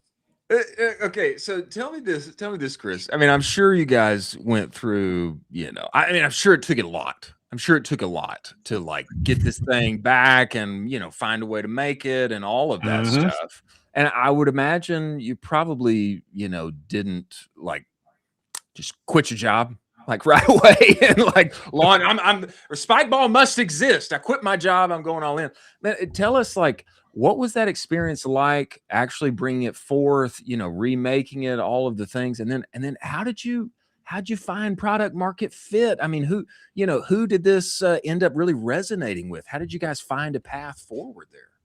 Yeah, I think it was, the one thing we had and have and it is required is time. So I ran it as a night job for almost 6 years. Wow. Wild. And in that time, I also had 3 children, a house full of diapers, and essentially 2 full-time jobs. I worked at Microsoft for a good portion of those 6 years. I'd do that by day. come home, hang out with wife and kids. They'd go to bed around, I don't know, 9 or so, and then spike ball work would begin. And I'd do that until probably 1, 2 in the morning. Wake up, do the same thing. And, we didn't raise, I think we raised maybe all in $100,000 to start the company. And it was roughly 15 grand ahead of, just, again, friends and family. So that's not enough money for anybody to quit their day job. No. Because most of that money went to our first 1,000 spike ball sets. There was also no Shopify back then, so all websites had to be hand coded. So we had to spend like 15 grand on just a website. And I didn't know any, I have a degree in photojournalism, and at the time I was selling advertising for a living. So I knew nothing about starting a business, product market fit. I didn't even know what that term meant. I'm a very practical, I think pragmatic guy. So just kind of tried putting myself in the shoes of like a customer. And I always wanted to make sure that any of our marketing or customer service, I always wanted people to know there was a human behind the company. It wasn't just like automated emails or anything. So like in those first handful of years, we were only selling on our website. So the beauty of that was I got to see everybody's email address and I got to reply to them. And, it was no automated reply. I'm literally typing, hey, thanks for buying a set. I see you live in, I don't know, Austin. What a cool city. If you don't mind me asking, how'd you hear about it? And I wasn't asking because I thought it was like some amazing marketing question. I was like genuinely curious, like how the hell did somebody as far away as Austin hear about Spikeball? Now, in hindsight, it turned out to be an amazing question, and I think everybody should be asking it. But through that question, you mentioned your experience as, being involved with like faith-based youth groups. Like a lot of people answered that question, like, "Oh, I was at Young Life the other night and I saw it." That's crazy. Like leader, but I kept hearing Young Life, and I didn't know what the heck that was. So I Googled it, and I'm like, "Holy smokes! This is like this Christian high school thing. There's millions of kids in it." Funny enough, in a couple weeks, my daughter is going to a Young Life camp now. So my kids are all teens now, and they're full circle. Just awesome. But I also heard that from ultimate frisbee players. Hey, I was at an ultimate tournament and I saw it. And then we also heard it from PE teachers. So I heard like from these three like distinct buckets. They're a little too big to be called niche markets, but they were these like niche communities. And that is where I started sending free sets, building relationships. And you do that over years, and that flywheel is turning a little bit every time, and it eventually adds up to something. So did it for 6 years, then got to quit the day job and go full time. That's incredible, man. Incredible. I mean, that's like really, this is like, I mean, I'm seeing you, I can like see you in my mind, a little less gray hair, a few years back, the wrinkles, no glasses. the babies have gone to sleep and you can finally go back to work. You're opening up the computer and you're writing those emails. I mean, that's incredible, man.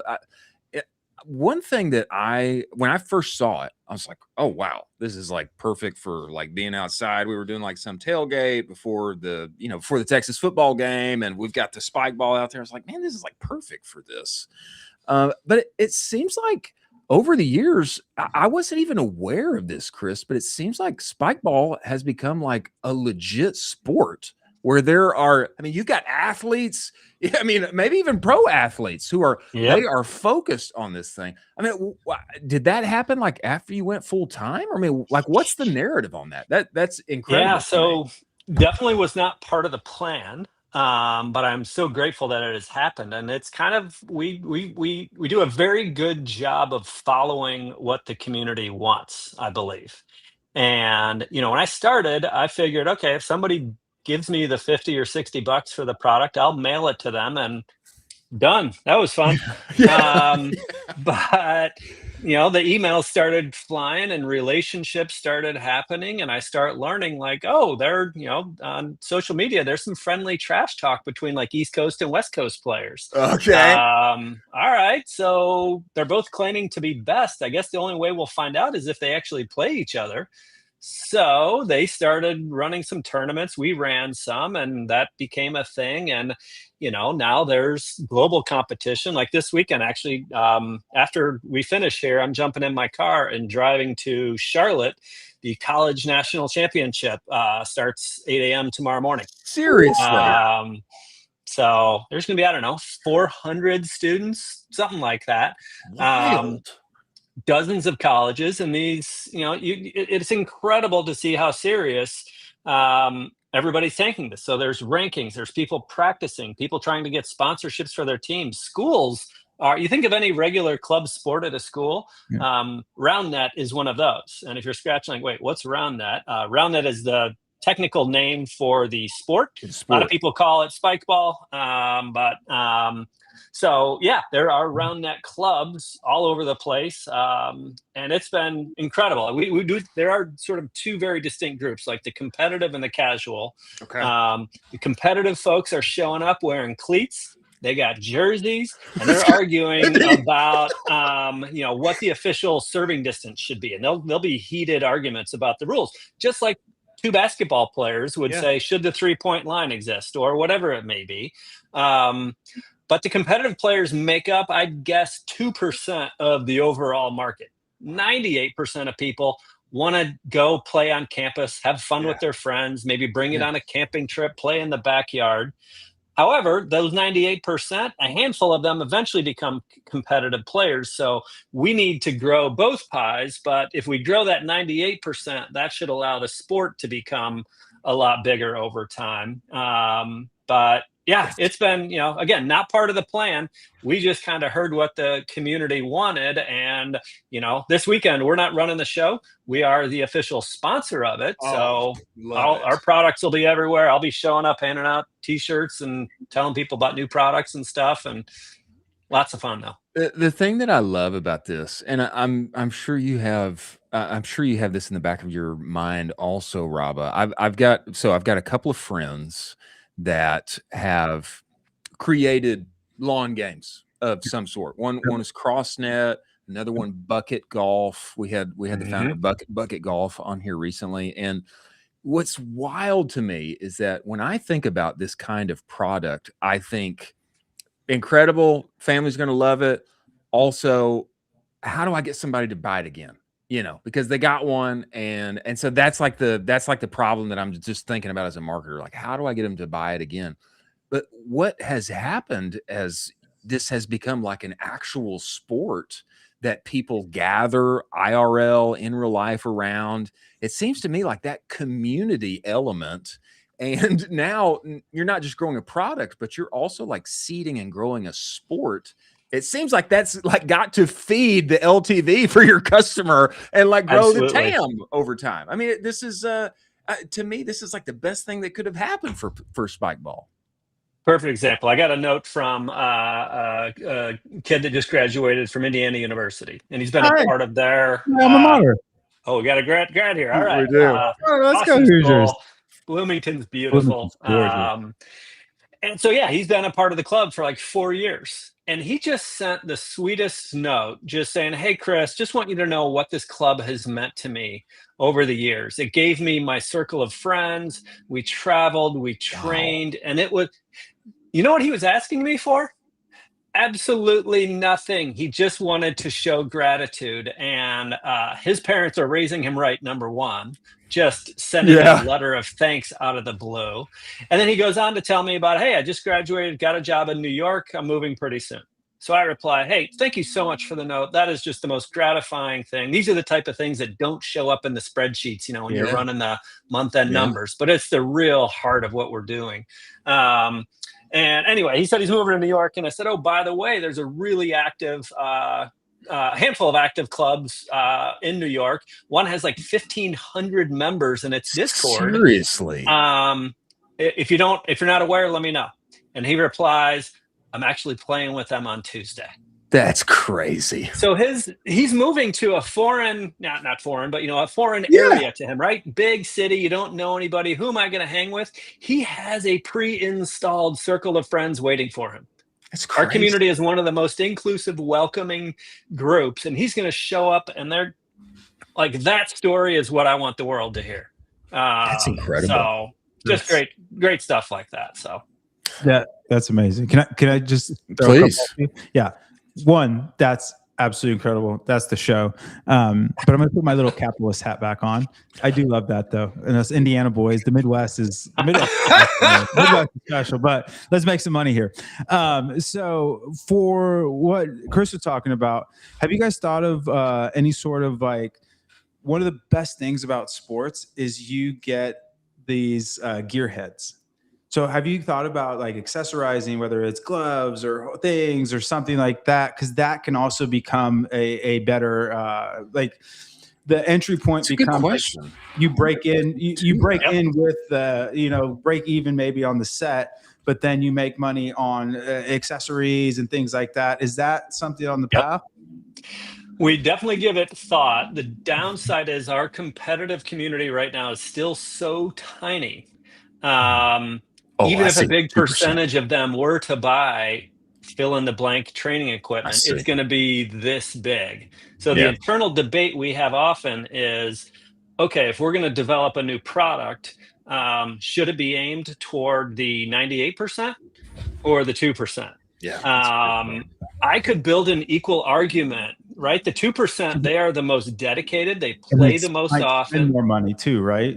Might spend well, sometimes really. Okay. Like they buy the top of the line set, and they're kind of taken care of. So we do need to give them more reasons to buy. Yeah. Absolutely, they're buying. Like one thing we do have, and I love it. Dogs love our balls. Dogs pop the balls. So we haven't done a ball subscription yet, but I don't know. Subscription. Because the other thing too that I see here with just this rabid, very awesome community is not current CrossFit, but the OG CrossFit model where you have like the spike ball games. And that's because the CrossFit distribution was pretty much the exact same. There was 2% of people that were truly elite athletes. I mean, they were. I was really deep in that world. They were incredible. The girl I was dating at the time, she actually went to the games. These people were machines. But the other 98% still went to the box. They still wanted to train. They still wanted, and so they became this aspirational thing that kind of drug up the value of the business. And I just see that here, especially because you have the collegiate angle as well. And I just feel like having that then gives you the ability to not only, I don't want to say monetize the 2% because that's not how you think, but like give more value for the 2% so they can give you more value. And then you actually start to build this brand where the brand becomes the tournament. The brand becomes the spike ball games, not necessarily spike ball, the product.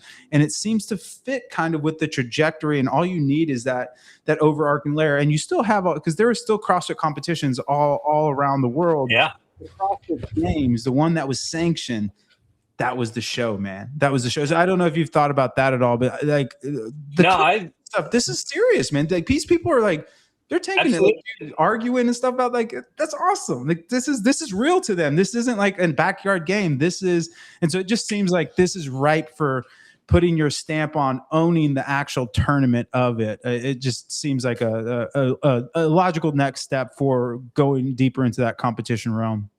Yeah, and I'm guessing as I'm, kind of just mulling about at the tournament this weekend, I have no official role. I'm just showing up and I'm going to just be absorbing so much.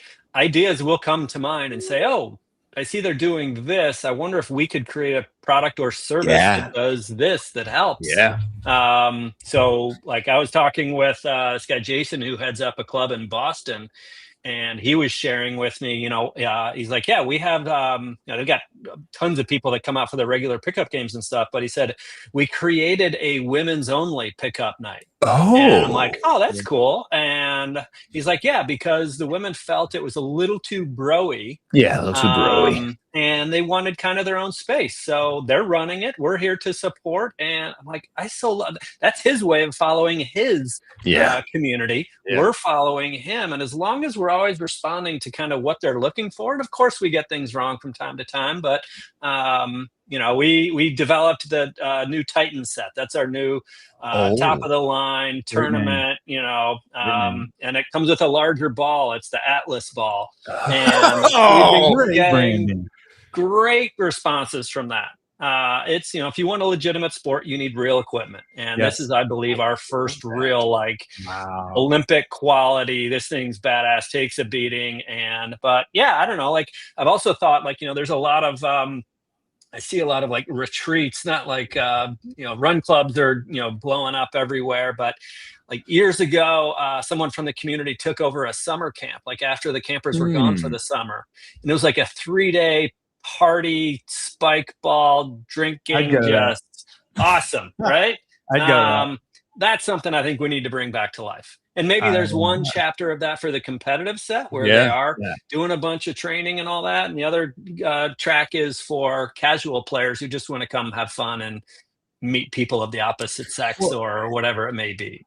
And you mix them too, because that's how the games were. The games, the people that went to go watch the CrossFit Games were CrossFitters themselves. They just weren't good, or not good enough, but they weren't at the same level of the journey that these other people were at in their fitness journey. But it was just so cool to see where it's hey, they're doing the WODs that I'm doing, and you would actually do the WODs of the games at the box. So there was just this really inclusive cycle. But one last question, because I know we're over, Chris, but I don't know if there's any interest in building an app or anything like that, because I don't know if you play paddle at all or pickleball, but there's Playmatic where it ranks the people and find people in games. I think that could also be an interesting. The community here is the hard part. You have the hardest part. It's incredible. And now it's just hey, where do you want to strap on these different kind of manifestation mechanisms? So, anyways, that's my last question. Chris, before we let you go, brother, here's a spike ball app, by the way. Let's go, baby. Let's go. Let's go. It exists. I mean, it feels like this has, of course, ESPN, the Ocho, of course, it feels like all of this is happening. I mean, it feels like this has potential to become an Olympic sport someday, maybe. I mean, is that out of question? No, we've studied it. There are legal nonprofit governing bodies all over the world for the sport of round net. The International Round Net Federation exists and has maybe 40 countries or something like that. Wow. And I think you need 60 or 70 for the IOC to actually consider you or something like that. But it's coming. We're on that path. It's coming. And for those who may not have dreams of playing round net in the Olympics someday, there is spike pong, which I think is an incredible. Awesome. I think it's an incredible innovation on your side. I think spike pong is there it is, baby. Spike pong. I mean, that's sensational. Let's just take it from the college lawn into the frat party, and I think you've obviously got a winner on your hands, Chris. Man, we appreciate you making the time and joining us. We're going to be watching. I hope I see round net inside of LA, USA 2020, whatever it is. And absolutely, man, we look forward to having you back, brother. Appreciate you, man. Yeah, thanks so much for the time. Appreciate it.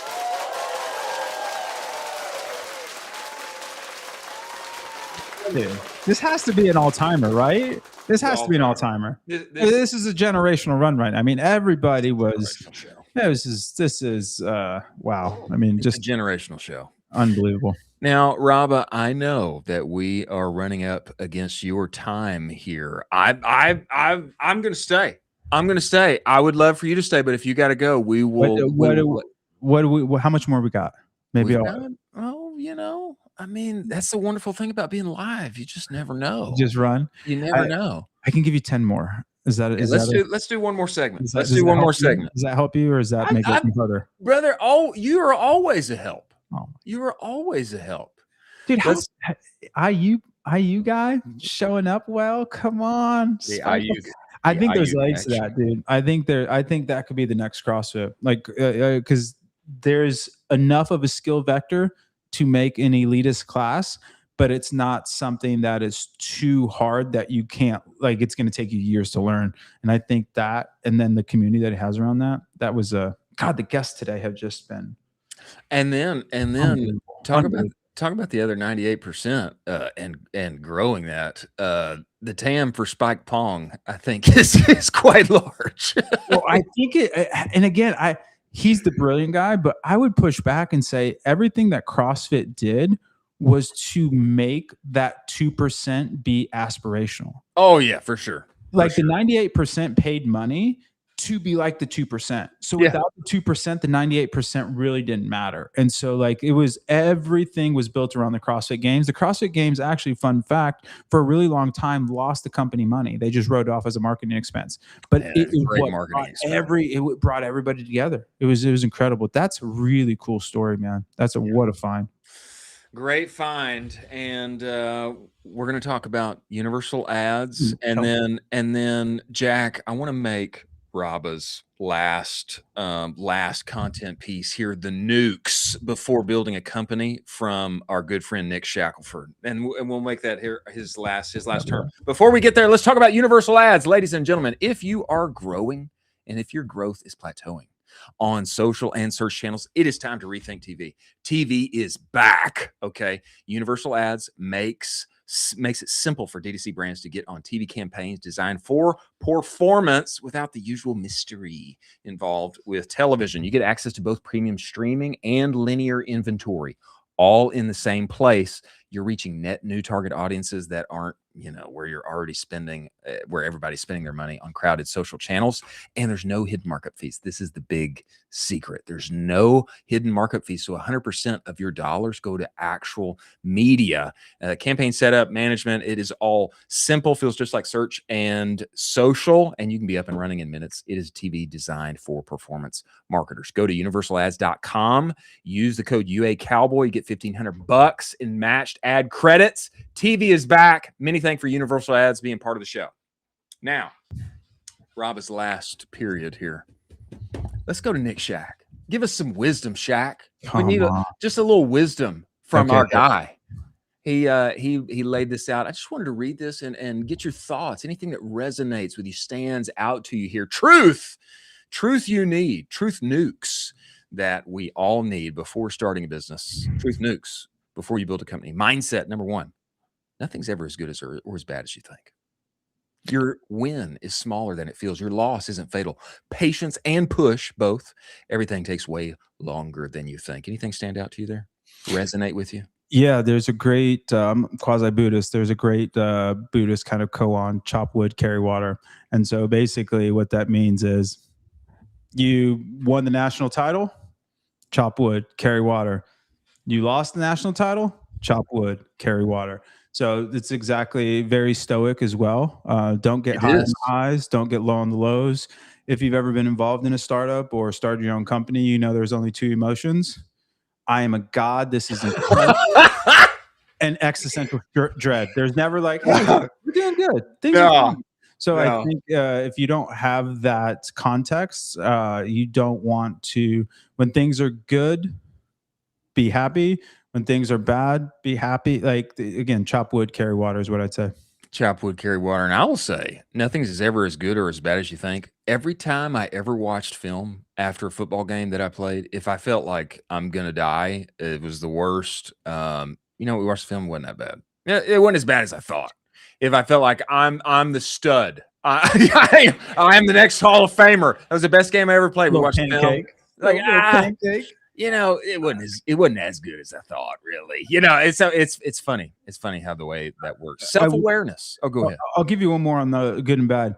I think the farther away you can get away from good and bad, and the closer you can get to an experimentation mindset of this is a thesis. I had this thesis. It was invalidated. Okay, cool. Throw it out. Don't do it again, but throw it out. Or, hey, this is a thesis I had. This is validated. How can I go deeper on that? That takes the good and bad out of it. And everything's an experiment, man. And if you think of life as an experiment, as a game, it gets way more fun, because good and bad has shame and pride. And those are not things you want in a business. You don't want beliefs in a business because beliefs generate dogmas. You don't want shame and pride in a business because shame and pride are a function of ego. Ego's great to deploy the energy, but when you're having to look to your point, look back. Like you want ego when you're in your 3-point stance, or you're pulling up for the guard, and you're going to be the pulling guard, and you want to wrap somebody. You want some ego there. But when you're watching film and stuff, this was an experiment. Did the experiment land or not? And that takes away a lot of that shame that you get when things fail. Wisdom. Now, I think, Raba, as you have, I think you have gotten more philosophical as over the years since I have known you. Is that fair? Start of life will beat you down, bro. You either do that or develop a horrible drug habit. So I chose the former versus the latter. I think the former. I think the former was the path. Know how you operate before hiring anyone. Some of the best founders work solo. Hire to your weaknesses, not your strengths. If you don't know what you're bad at, your first hire will tell you. Hiring. You like this one? Well, this would we skipped over self-awareness? No. We were there. What do I got? Know how you operate before hiring I think anyone. the biggest thing is there's 3 ways to stand something up, and it's really hard to skip phases. Action, systems, optimize. The first thing, just do, man. If you want to overthink things, you'll never start it. Just do. Okay, now that you're doing, action breeds information. Okay, now I need to know. I need to quit recreating the wheel. Cool, let's start to build systems. When you go from action to systems, you get efficiency gains. Okay, I'm more efficient at what I'm doing. Okay, cool. Now I'm doing the things in a more efficient manner. Am I effective? I don't know. But now I have data, I have systems, I can optimize. And that's the show. So action, systems, optimization. Optimization is the show to get there. In terms of working by yourself, I think it's really hard. With AI, it's going to be different. The challenge that you have with working by yourself is you don't scale. The pro with working by yourself, you don't need systems because everything lives in your head. When you start to bring people on, you need to delegate, you need to unlock institutional knowledge. That's really hard. And there's a huge drop in productivity because delegation sucks. I suck at delegating, but at Triple Whale, the biggest thing I had to do at the beginning, after we kind of started to grow it, I had to decide, did I want to be an IC or a CMO? And AJ had a hard talk with me, and that was a big transition. So that's what I would say on those things. Hire to your strengths, not your weaknesses. I don't necessarily agree with that. What I agree with is you want to hire people that have different thoughts than you do. You don't need somebody that has the same thoughts as you do. You need somebody that thinks differently than you do that can give you different perspectives. So that's what I would say. And what's the last one? If you don't know what you're bad at, your first hour. Sorry. I think, I don't know. I think you should know what you're bad at. You're going to see what you're bad at. I think that was just an AI filler that slipped into the post.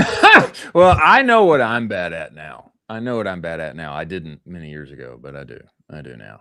Hire personal team support before you think you need it. The day they start, you'll find 100 things they should be doing. Cheap on talent is the most expensive line on your P&L. Pay for pattern recognition. I like that one.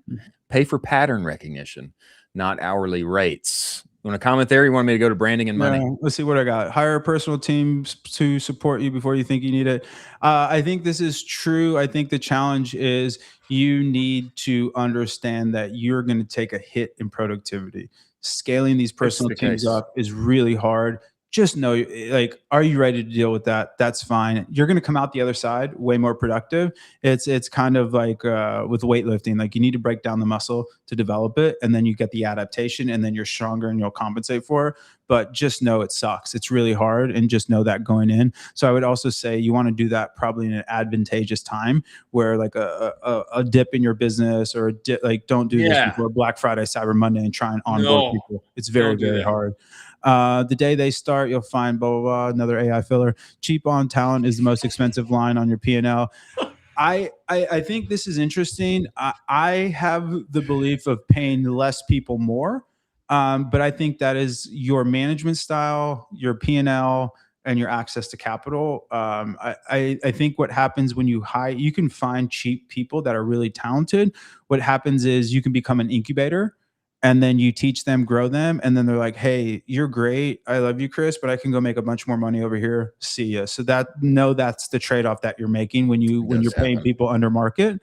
And pay for pattern recognition, not hourly rates. Yeah, this goes back to my kind of thoughts thing of like, you want people that are execution is cheap, like talent is expensive. And so pattern recognition, macro ideas, things of like, when you're starting out, the best thing you can do is hire people that can work on 10x, 100x things. Like, yes, the 1x kind of things, but the way you grow is changing the slope of a company, not walking up. Said a different way, you want to hire people that are elevators, not escalators. Ooh, bars from you. Come on, we got to go out strong. I think you need to write a book. Branding. Early branding matters more than you think. Not perfect, just show you give a damn. The brand is the only moat nobody can copy. People remember how you made them feel, not what you sold. I definitely resonate with that last one. People absolutely remember how you made them feel. But it's only branding is diligence, man, and emotion is the show. What I would say is I'm kind of going to talk out both sides of my mouth. I don't think early branding matters as much as you think, because I know people that will get caught because the brand isn't perfect, so they don't launch. Just launch. You can make the brand better. But that's what I'm trying to say there is that's more of like an ethos where just because you're wearing Jankos doesn't mean you're not cool. You can realize, hey, Jankos aren't that cool anymore. Let me actually wear something better. And so you can improve the brand over time. But if you stop, and that's the thing where branding gets hard, because branding is the blast radius of all your touch points. And so it's not just the packaging. It's like, if the best, go look at Sleep or Die, and you will see an exquisite, their branding proper, like their aesthetic is incredible. Their community branding is incredible. Their product branding is incredible. Like every touch point that you have, Last Crumb, another example, Vacation Inc., every single touch point is brand. And so I think you don't want to be perfect, but the too long didn't read is, how can you connect with somebody emotionally? Can you make them feel good? Can you make them have their partner compliment them, make them feel smart? Like another example to think about this is, instead of a barber charging in dollars, they should charge per compliments. How many compliments do you want from this haircut? Okay, I want a 5 compliment haircut. I want a 3 compliment haircut. That's the way to think of brand. Last one, money. Revenue covers most sins. I really do believe that. Margin covers the rest. Profit is the only number that doesn't lie. Cash flow kills more brands than competition. Yeah, no notes. I think this is one of his best ones. The revenue, you get to a point where you're just making so much money, somebody will give you money. Like the joke about debt is, when you need it, nobody will give it to you. When you don't need it, everybody will give it to you. When you have a big revenue base, man, somebody has money to lend you. I think profitability matters in the context. So if your goal is to, for example, like a B2B SaaS company, the only thing that matters when you raise money is growth. It has nothing to do with profit. People will tell you, oh yeah, profit, blah, blah, blah, blah. That's like saying, hey, I want to be a bodybuilder, but don't want to take steroids. They don't care that you're taking steroids. They just care that your weights are going up and you look fantastic. They'll say, oh, we don't encourage that. No, they don't care, because you can just raise more money. Growth is expensive. Efficiency is easy. So like, you can always become efficient, but growth is the hardest thing. Again, it matters. So Keith Raboy has a great kind of take on this, where there's a term called runway in B2B SaaS. I'm sure there's the equivalent in D2C of basically you have the exact amount. You have 10 months of money in the bank to cover all your fixed costs before you run out of money. That's your runway. And what Keith Raboy talks about is, runway isn't necessarily like the strict financial metric in the sense. Runway is, hey, that's as long as you have for the plane to take off, to hit the hyperbolic curve. That's how you need to think about that. Or again, context dependent. If you are bootstrapping a company or something, profitability matters. And to his point, cash conversion cycle matters even more. And they're kind of two different sides of the same coin, because that profitability needs to go into the cash conversion cycle. Robert Rahil, everyone, the people's champ, the internet's favorite SaaS operator and builder. We shall be watching to see what may come from your corner of the interwebs, my friend, and we appreciate you joining the show. Let's clap him out. Jack, I think Rabba, yes, he deserves it. Can I shameless plug? Yeah, shameless plug. Topfloor.tech, my new newsletter. Go check it out. It's fantastic. It's great. Give us 30 seconds. Unicorn, baby unicorn, if you go subscribe. It's just me talking and pontificating on how brand connects to revenue, connects to business models, but doing it in a really fun way. So the first one was the first issue was about why I paid $12,000 for bunk beds and no bathroom for a night. One night I paid $12,000. So you can go read that. The second one was the playbook that I used to scale triple whale and all my regrets, things of that nature. So yeah, we'll be doing a bunch of them. It comes out Top Floor Tuesdays. So every Tuesday, it's a quasi longer form essay. So smoke it if you got it, drink it if you got it. But I wanted to just write again. I'm happiest when I write and have kind of thoughts put to paper. And I think, even if you're not publishing things, it's good for you to write. It's good for you to articulate kind of your thoughts, because I think it's really hard to lie to yourself when you write. It's very easy to lie to yourself in your head, but this makes me a better marketer, a better person. And I'd appreciate you guys. Subscribe, like, give me content or context and push back. Tell me if I'm doing bad. Great. But I think everybody needs to go and subscribe. Say, where is it again? I'm poor, so I can't afford great domains. Top Floor, that's the essay, or that's the newsletter name, but topfloor.tech. Topfloor.tech. And then I would just propose, if you're gonna be writing weekly, it might be worthwhile to just bring you on for 5-10 minutes and talk through what you wrote about. Don't tease me like that. I'm just putting it out there. There's a lot. It's primarily around the bigger D2C brands, so it overlap. And then there's going to be some B2B SaaS. But candidly, there's a lot that the best people steal stuff from other industries and bring it into theirs. That's why, like, self-proclaimed, I was so successful. I was able to take the D2C is the best marketers on the planet, but they're poor. SaaS are the most boring people on the planet, but they don't know how to deploy revenue. And so I was able to take all the awesomeness where D2C creates these incredible, going back to your point, emotional moments. Yeah.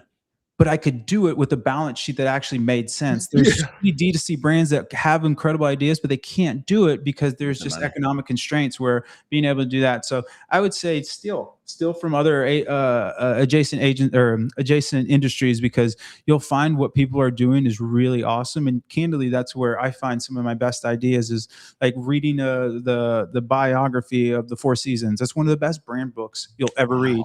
And it's sensational, but who would think, like, what, I'm just reading the origin story memoirs of the Four Seasons founder? Like, why would that have to do with brand? It's incredible. So anyways, that's my sign off. Come back to us, my friend, and we will cover what you talk about. Give us 10 minutes every week, brother. We want to spin it up. Everything is coming out of your mind. Sold. I'll even get like a little Top Floor cowboy hat. All right, yeah, we'll get you one. I gotta tell you though. Yeah, tell me. Wrapping up, you guys are incredible. This is the TVPN of D2C. Even better, you have better hats. The guests on here, I'm a pretty, like, if it's not good, I just won't say anything. But if it's good, I'm going to tell you. The guests on here were incredible. Chris, Aaron, Nate. They were incredible guests. This is where the essay came from. Top Floor. I mean, these dudes, you don't get hired. I mean, some of the stuff was like, it was almost hard, because when you're hosting, you're not really internalizing. You're like hearing what they're saying, synthesizing, and like, hey, how can I like throw softballs back at them? Or like, let's keep, dude, it was taking me the brain food that this episode generated had to be like, this is some of the highest ROI insights per minute on the internet. So I just wanted to give you a shout out, and then shout out to Jack, the producer. Doing great work. So anyways, too long, didn't read. You guys are killing it, man. It's just been so impressive to see just how quick this trajectory has come up. The ad reads are great. The sponsors are all top notch. So anyways, that's just my gratitude to you guys. Thanks for having me on. But this was really first rate show that is an honor to be on, candidly. You're the man. And hey, I'll say, get ready for V2 that is coming very quickly. And then 2027 V3. So can't say too much. Can't say too much, but I love it. It's coming. We love you, brother. Thank you. Amazing. Go make somebody smile today, everybody. Appreciate you. Boy, the one and only Rava, man. Does it get any better than him? As we move forward to our, you know what we'll do? Yeah, we'll do a watch and react here. But before we get there, let us talk about Seguno, ladies and gentlemen. Seguno is the only marketing suite that lives entirely inside of Shopify. What does that mean, Chris? It means your emails, your pop-ups, your banners, your reviews, they are all already there where you work and play every day. And it means you don't have to like put your trust in big email that is over attributing your conversions and your data. With Suguno, your Shopify data is your email data. This is email 3.0, and it's why they won the 2024 Shopify Build App of the Year. Okay. Lean teams with big aspirations. That's who they're built for. One-click automations, actual humans that can help you. If you go get the advanced Shopify segmentation playbook at the URL scrolling across the screen below, go talk with Suguno to give you a free trial of the platform. You tell them Colin and I sent you. They'll extend that free trial to 30 days. Many thanks for Suguno being part of the show. Now, as we move forward, close to wrapping up the show for the week and heading into the weekend, you can become a developer for the Meta glasses. You can. No code experience, get inside of Claude. You can have your app on top of people's eyeballs right now. I did not know if it was possible yet. It is. And I want to watch this video from Ask Cat GPT. If you do not follow her on Instagram, you should, because the stuff that she's putting out is incredible. And I'd like to watch this, how to show this here. There we go. I think that's better. Okay, let's watch this sound on Jack, and I'll respond after. On the Meta Ray-Ban displays. And if you're thinking, Meta just released all of the documentation developers need to be able to build on the Meta Ray-Ban displays. And if you're thinking to yourself, well, Kat, that's utterly irrelevant to me. I'm not a developer. Think again. I just made an app that runs on Meta Ray-Ban display. And the craziest part is I made all of it without writing any code. It helps you find nearby apartments for rent that match your criteria while you explore a neighborhood without ever pulling out your phone. This is the first hardware platform to drop since AI coding tools have gotten good enough to write full stack applications. Meaning that this moment is very similar to the moment in 2008 when the world's smartest developers rushed to build on the new platform of that time, mobile. Except now, instead of a rectangular screen in your pocket, it's built into your glasses. And the builder is you. And here is exactly how you do it. Open up your preferred coding assistant, I'm using Claude Code, and paste in the prompt, build me a web app that runs on Meta Ray-Ban display and does X. Leverage the Meta Ray-Ban display documentation here, and then put in this link. Then put the URL of your web app into the Meta Ray-Ban display, and bam, you'll have the first working version of your app. And the best part is, during the early dev preview, there are no App Store approvals to go through. Because what you're actually building is a web app, which means that you can share it with all of your other friends who also have Meta Ray-Ban displays, and you own 100% of what you make. You cannot tell me that the future isn't here. See for yourself and book a demo at Meta Lab or Best Buy. Okay, this is incredible. It's incredible, number one, because I don't have to be a coder, and you can bring me back full screen here, Jack. I don't have to be a coder. Okay, that's great because I'm not, but I know how to run Claude, baby. I know how to fire up Claude code. And obviously you saw her incredibly simple prompt. Number two, no App Store right now. Crazy bananas, which means if you got distribution, then you can build this thing and you put it out into the world, and then people who have the Meta Ray-Bans can sign on, upload your thing, and start viewing your content on their eyeballs. I don't know exactly right now, like the best way to leverage this other than, I don't know, maybe some kind of documentation about, like, let's say you had a CPG brand inside of HEB in Central Texas, and people wanted to know where it was and couldn't find it, and maybe your app just lets them know what aisle it is. Take a left here, go straight there. I mean, I don't know, but the possibilities are endless, and it's exciting. This is a whole new hardware surface area to be present on. And the great thing is that it's literally resting on people's faces. I don't know how much better it gets. It's better than the phone. Why? Because it's that much closer to their eyeballs. It is resting on top of their face. And I feel like, making some kind of Pokemon Go thing, some kind of like discovery experience, gamified, whatever that's tied to your product would be incredible for literally resting on top of people's faces with Meta glasses. Incredible opportunity, something to think about, and vibe code your way to generational wealth. As we close out the day with our best of the rest in our moment of Zen, ladies and gentlemen, let us talk about Axon by AppLovin. If you are running a D2C brand and you are not on Axon yet, you are leaving money on the table. Axon gets you in front of 1 billion plus new customers inside the games everyone loves to play, like Solitaire, Mahjong, Candy Crush, etc. more people play mobile games than you think. Okay, these are mainstream household decision makers, comfortable household decision makers. And the unlock is the format. People watch on average your ad for 35 seconds. That's bananas. And it's so much better than just like the 0.3 seconds that you get while people are scrolling their feed. And it converts. Okay. Miranda Pettinger came on here on this show. She literally rescued Q4 for the portfolio of brands that she was managing media for. She resurrected that Q4 when Meta was tripping by moving spend over to Axon. Literally the week of Black Friday scaled up to $80,000 in one day and spend over the course of a week, and kaboom. She's like the smartest marketer ever by doing so. Your favorite brands are there: Wayfair, Dr. Squatch, etc.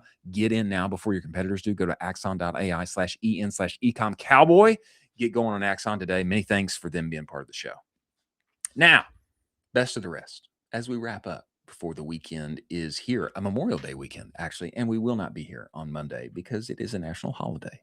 And we'll be eating hot dogs, maybe Spam hot dogs, and having a great time with our friends and loved ones. Best of the rest here. Did you know that Wimby had an electrolyte beverage? I was not aware, but this thing did actually exist. If you don't know who Wimby is, he is like the next big thing inside of NBA basketball. Plays for the San Antonio Spurs. He is an incredible talent. He's like 10 feet tall and athletic, and some people call him the alien because he's so good. This Wimby beverage, I did not know that it ever existed. Apparently it did. It's called Barcode. Kind of a interesting name. The packaging, especially interesting. Jack, if you can show us this next one. Oren gives us a closer shot of what this looked like. Oren said, not promising that it actually still exists. And this packaging, what is going on here? It's just a white bottle with the barcode and a color. I don't know. I don't know if this thing is stealing my attention whenever I'm inside of the C-store or I don't know, at Walmart searching for my electrolyte product. The screenshot here, none available on Amazon in the 12-pack. And none of the flavors available: black, blue kiss, black cherry, Concord grape, lemon lime, passion fruit, pineapple, or variety. None available. So pour one out for our friend Wimby. Apparently Barcode did not make it, as the one and only Nate Cooper told us from Barrel Ventures. Beverage, incredible category if you can crack it, but hard to do even if you have the next big thing in the NBA on your team to promote it. Pour one out for Barcode. Next story here as we wrap up. Jack Rains wants us to save water for ChatGPT. He put this on LinkedIn. He is an incredible troller, especially upon LinkedIn. And he screenshotted his post here, and I thought it would be good fodder for you, especially as you head into Memorial Day weekend conversations with your family and friends. We know that by far the vast majority of people do not want a data center in their town for whatever reason. Some people think it's going to take all of our water. I'm not sure that the research bears that out. We spend a whole lot more water on almonds than we do data centers. Jack Rains has this to say. Bring it back first, Jack. I want to read it. Told LinkedIn how I'm handling the data center water crisis. Here it is. It's coming back to us now. I have a confession to make, Jack says, as the post uploads for all of you. I will read it to you. He says, I have a confession to make. There's been a lot of talk lately on the impact of AI and data centers on our water supply. Reports have shown that a single ChatGPT prompt, such as help me send a text to politely curve an invitation to a third-tier friend's birthday dinner, uses more water than a 4-year-old kid drinks in 7 weeks. Obviously not true. That to me is insane. We need to take action. Starting last week, I've been cutting back my own water consumption, now washing my clothes by hand and limiting my showers to 4 minutes to save more resources for artificial intelligence. One small sacrifice from each of us will allow for much longer context windows in the future. Don't be selfish. Save some water for ChatGPT. Another goated post by him. I don't know how that's doing over there on LinkedIn, but methinks there are a few people reacting to it. Last story of the day here. Spotify is taking on Google's Notebook LM with its new app. I'll read some of this. I find these AI generated podcast things to be strange. I don't know that anybody is asking for this. I'm not entirely sure why they're doing it, but let me give you some details here. One of the common features for companies to build in the age of AI is to connect services like email, calendar, documents, and notes to create a daily brief in text or audio format. Spotify is also giving into this temptation and releasing a new standalone desktop app called Studio by Spotify Labs for this purpose. Today, the company released the ability for users to explore a topic by creating a podcast about it.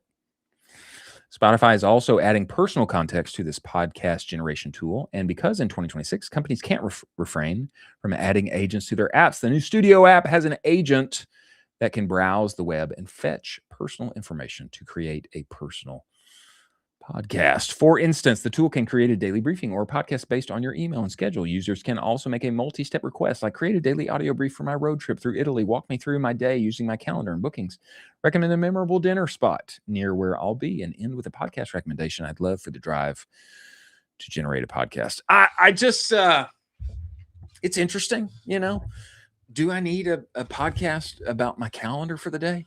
I don't know. I kind of don't think so. Do I need a podcast read to me by an interesting AI voice about what happened in my email? I kind of don't think so. I think I can just check that thing. Maybe I'm being boomerish right now, but I don't think anyone is requesting this. I'm not sure AI generated podcasts are the future, but interesting to play around with, and who knows?